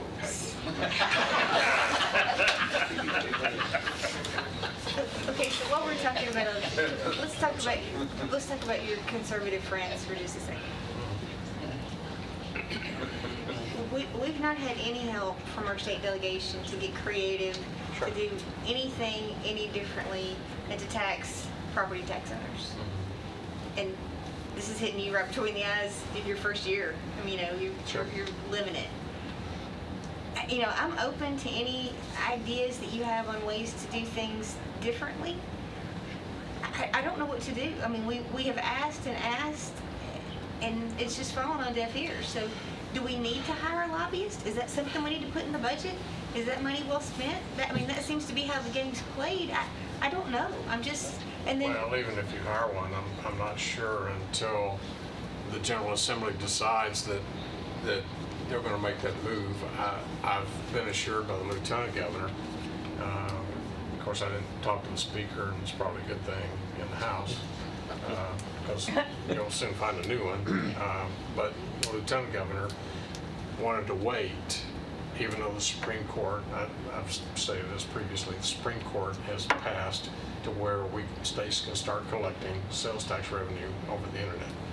They wanted to wait to make sure that they had a good firm through the AG's office and how they're going to collect it, et cetera. I think that's coming. I'm meeting with a company next Tuesday at Maryland Farms called G2 Lytics. They're now estimating, this was put into action right before Governor Haslam left. They have a computerized algorithm that they can go into the back door of, let's just say, one segment of Italian restaurants, okay? They can go to the food supplier, the wholesaler, and come in the back door and look at the invoices or the bill of lading that they served all those Italian restaurants in, say, Nashville. And then they go to the Department of Revenue and they look at what has been remitted on their sales tax. And they're finding a huge gap. 2 years ago, when I started working on this, they were thinking somewhere in the neighborhood of, they would find somewhere around 50 million in leakage. The report that they're going to give us next week is around 900 million in leakage, and they're planning on suggesting through the Department of Revenue that local governments will get 20% of that back. You know, the state will receive theirs, and then 20% that we're missing here locally. These are all huge numbers. Well, some of the things that I think we, talked about a little bit, that I really think could be beneficial statewide, which is kind of what's making me wonder, is a lobbyist the way to go? Because I think you could get enough, lawmakers maybe on board with this. We know one of them is the real estate transfer tax that you've talked about, because that's much more recession-proof than sales tax. It is, and it's more, any kind of tax, in my opinion, the more people the more entities or people, businesses are people who share in that, the broader it is, the lower it is, and the more fair. Because the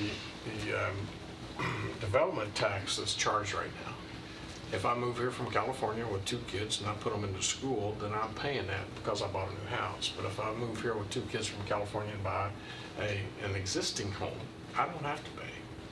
Or if you move across the street and you've lived here all your life, you paid that. Sure.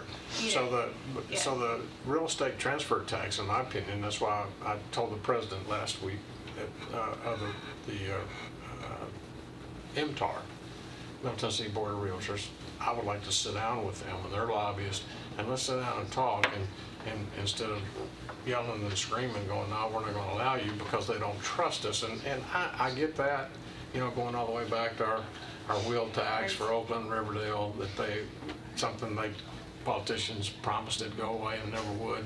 But we have to get serious and be honorable and professional and say, okay, we think this is the fairest way. Now tell us why. Other than you just don't want to implement it. And then the other thing that we talked about that I think I know for sure it would help Laverne, because you've got real estate trusts buying up Lake Forest. And so, if we had some way of taxing rental property at a commercial rate, even though it's zoned residential, because that's a business enterprise. And if they paid that 40% instead of the 25% that they're allowed to pay, that would be a huge pickup immediately that would not affect your run-of-the-mill average homeowner. And that's where you get a lobbyist. That's what I'm saying. Those are the kinds of ideas that I'm wondering, do we need traction on those kinds of things statewide? Sure. Because we're just not getting anywhere with the ones that we've got. Sure, and that's kind of a new thing where these trusts are coming in and buying up larger sections of subdivisions and knowing the people, those are. Well, and we've got the appeals board, so if you're telling me that rental house is for mama, okay, come prove it's for mama, you're out. You pay your 25%. Sure. But you don't tell me you got 350 mamas in this neighborhood, it's just, it doesn't work. It doesn't work. Yeah. So, but that's the kind of thing that if we're going to do that, I'd really like for us to see, is that going to be money well spent in this budget? Because I'm tired of waiting, and I'm tired of asking. We need some solutions. We need some traction. We need something besides, the property tax owners having to be the one to foot the bill every time. That, and I think Chairman Johnson is planning on bringing changing the BEP formula next year. That needs to be addressed. It's been there since Lamar got it started. But they still don't give us hardly anything for capital improvements in that. None. Not for bricks and mortar. It's not helping the fast-growing counties like Wilson, Williamson, Rutherford, Sumner, Montgomery. That's not helping us at all. That's where the high growth is. Does anyone still have a copy of, maybe the deputy mayor may know, Steve, do we have a copy of the work that we did as a group and then forwarded it to our state legislature? It's been, what, about 7 years ago, maybe a little more? Or we had a committee. I'm just curious if anybody, you were on the committee, that's why I was asking. Are you asking Say that. the Revenue Task Force? Yes. I think I have it.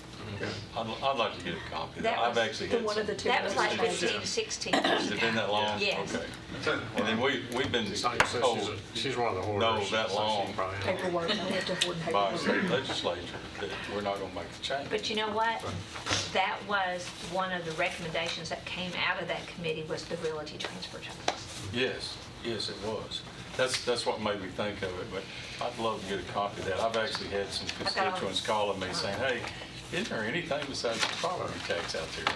And, you know, of course, there is, but getting approval to do it, we don't have that approval.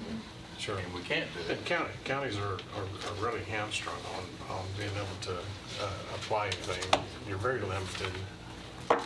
Hotel motel tax, sales tax, mineral severance tax, fire district tax. Which a lot of those first two, they're not recession-proof. Yeah. and Those are it's- so fluid. We Sure. need something more consistent, more reliable. Yeah, because when it tanks, rock quarries slow down, they stop digging gravel. The sales tax tanks. We're losing all of our boxes, our brick and mortar boxes. You saw Dress Barn yesterday, they're closing all 600-something stores nationwide. Mr. Chairman, may I interrupt? Yeah, I was fixing to say something too, but go ahead, please. I may defer to you, so let's talk about how to wrap up this salary conversation. please. Exactly. That's exactly where I want to go. Thank Do you- Yeah, thank you. Do you all want a recommendation tonight on whether we would, I mean, I That's up to want you, some Chair. more information myself, but, That's up to you, if Chair. y'all are looking for a recommendation, It's the we've committee's got choice. several more meetings to come. Unless there's some timetable, please. And if there's something There's else you think you might need, just let me know and I'll be happy to Well- try to calculate it for you. Or, like I said, if you want to come over and sit down with me, we can spread out and I can, we can go through it more detailed. I think we're taking a good deep dive tonight, and thank you, Sonia, for getting all this information that we asked for. And I think she was able to educate us enough that we can go home and throughout the weekend and next week to dig deeper and develop any more questions that we have. And maybe the next couple of meetings, we can make that final decision. Well, I would. Motion to adjourn. Well, We need to, I've got a couple announcements to make, and I'm right there with you. Melissa, I wanted to ask, and you emailed me and anybody else wants those codes that we were looking at earlier on that one sheet. Yes. I'll just put it in Location the codes, email. you mean? Well, we're talking about, Yeah, I'll do that. department code. And also, that information you said you forwarded for the last 15 years, if you can email If I find it. that, that Oh, I would be. can't email it. Okay. It's a big folder. Not like this. You can't scan it and email it? It's Well, called no, scan let's- email. Let me come by and I'll get a Come by and copy or look what you something. want. I wanted to announce that we have our next meeting Tuesday night, May 28th at 5:30. And those of you, I guess I'm the only one unfortunate enough to have a meeting in between these two. Public safety meets on the 29th. Then we meet again on the 30th at 5:30. So that's our next two meetings But if after you want to that. come hear more about the communication system, it'll be at public safety. Right. We've got, I guess, their final bid today. Yes. So we'll be looking at that, and if you're interested in Public safety. seeing, what their offer is for us buying it versus leasing, those numbers are in there too. But is there any other business? I was gonna say, Tuesday night is schools to review what you saw last night at Health and Ed, That's the 28th. That's the 28th. And that's also the night that we said we can carry this discussion on to the 28th if we needed more information. Because on the 30th, you're to vote on and approve what we're going to publish as a public hearing document because it has to meet the newspaper deadline. So, So the 30th, we're going to be asking. you got a deadline. You've got a deadline. What's the deadline to announce a meeting on the 29th? The 29th. Oh, Well, the you got a 29th public is safety public meeting that night, safety. so. That's Yeah. That's what that is. Okay. Yes. We have property tomorrow. So this will come up again on the 28th. This discussion. Tentatively, that's what, Maybe. I think when we said we were going to look at it. We have to hit it, Sheriff, we have to hit it on, The 28th, because you got to decide by the 30th. now, we could nail it down the 30th, but we have to publish the end of that meeting. The 30th meeting is published, Right. right? Whatever we put together on that meeting is what will be published. That doesn't mean that it Public couldn't be hearing. changed after that. Right. That's what we're going to work off of going into the public hearing. And I would say just comments from other budget committees. If there is any idea that you may consider a property tax increase, you need to do it on the 30th. So that you at least give it out to the public to say, you know, we're considering it. Because then you have your They have public an And meeting. the public opportunity to hearing, speak on it. the public will, that's your response. I'd rather you have that and even say, you know, we might do, I know you're not going to say, we need 50-cent tax increase. If that's what we publish, Don't even but we say come that. back. I know you're not going to say it, but I'm going to say it's better to me to be able to say, you know, after we've heard the public, we're not going to do that much. Or better than, yeah, we said we weren't going to raise it, but now we are. But it can still be tweaked on the day that the budget. It can still be tweaked at the day. Because I can remember, and We've done Trey it. and the rest of us We've can done it remember how we stood up, Jeff, said, Bob Bullen said, Yes. would you give 2 cents for the school? Would you give them? Yeah. Hey, it's not over until it's over. That's- Commissioner Stevens. I just wanted to remind the committee, back in December, I said that I would not be at the next 2 meetings that we have because a trip was planned way before I found out I was ever going to be on the budget committee, so I will miss being here for that. Shame on you. And I will make a motion to adjourn our meeting. Thank you, I'll Sonia. second it. We are adjourned. Have a good one.